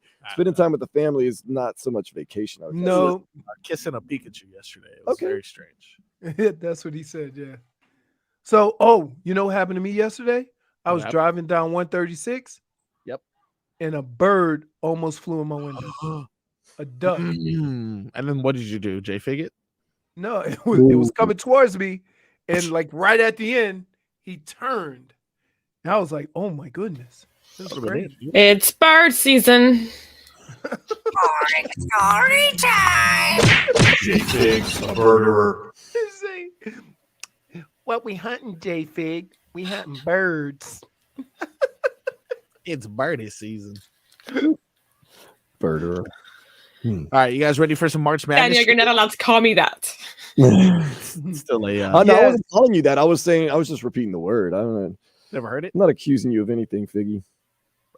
All right, what do we got? March Madness trivia. As you know, we are the basketball capital of the world at the moment. That's true. So I'm going to ask you guys, especially with this Heat winning streak we're about to go on too.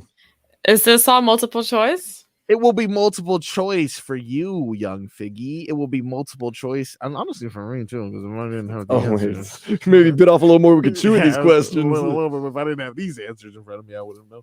Okay, so let's start with one of the South Florida schools that is involved in the Sweet 16, FAU. They are coached by Dusty May, right? And he is the prodigy. Let me tell you something, Reese. I saw this earlier today. No, you didn't, Dan. You're lying. No, but I you can't didn't remember see it. because Okay, it was good, just good, something good. off the cuff that I saw. Yeah, nice. He's the prodigy. Well, he's a prodigy of one of these three famous coaches. Is that Pat Riley, Dick Vitale, or Bob Knight? J Dick Fig Vitale. first.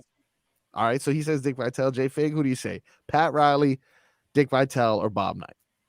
I'll put C. Bob Knight for her.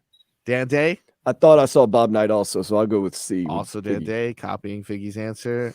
And the correct answer is, drum roll, please. I should have the sound effect.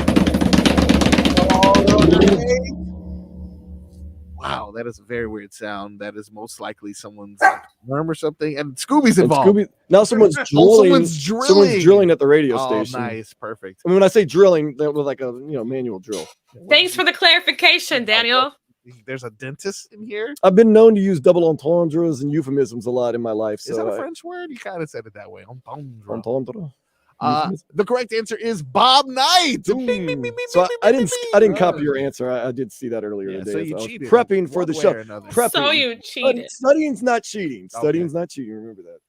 All right, Cheating so is cheating. right Once now- again, I'm talking about when it comes to trivia. This drill, what are they doing up here? They're adding another floor? Have you ever been here on the weekend when they have music upstairs? It's like an EDM party. It's like boom, boom, boom, boom, boom, boom. Yes, not a fan. And especially this week. Oh, I can't This wait. is my music week. Can't wait. All Ultra. right. This next one is a Miami Hurricanes related question. As you know, they're in the ACC. Now, the ACC is the only league in America that has made every Sweet 16 since the field expanded to 64 teams in what year? Is that 1983, 1985, or 1982? 1982.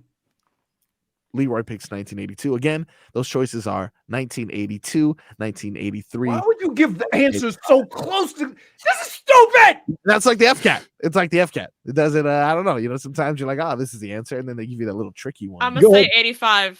And I'm gonna go 83 simply because nobody's picked it. Yeah, and you know who's the correct answer? Drum roll. Don't even do the drum roll. Jake King got it correct. 1985. Yeah. That's what I was actually gonna So pick. when Michigan won the national championship, they'd already only been in 64 teams for like 3 years.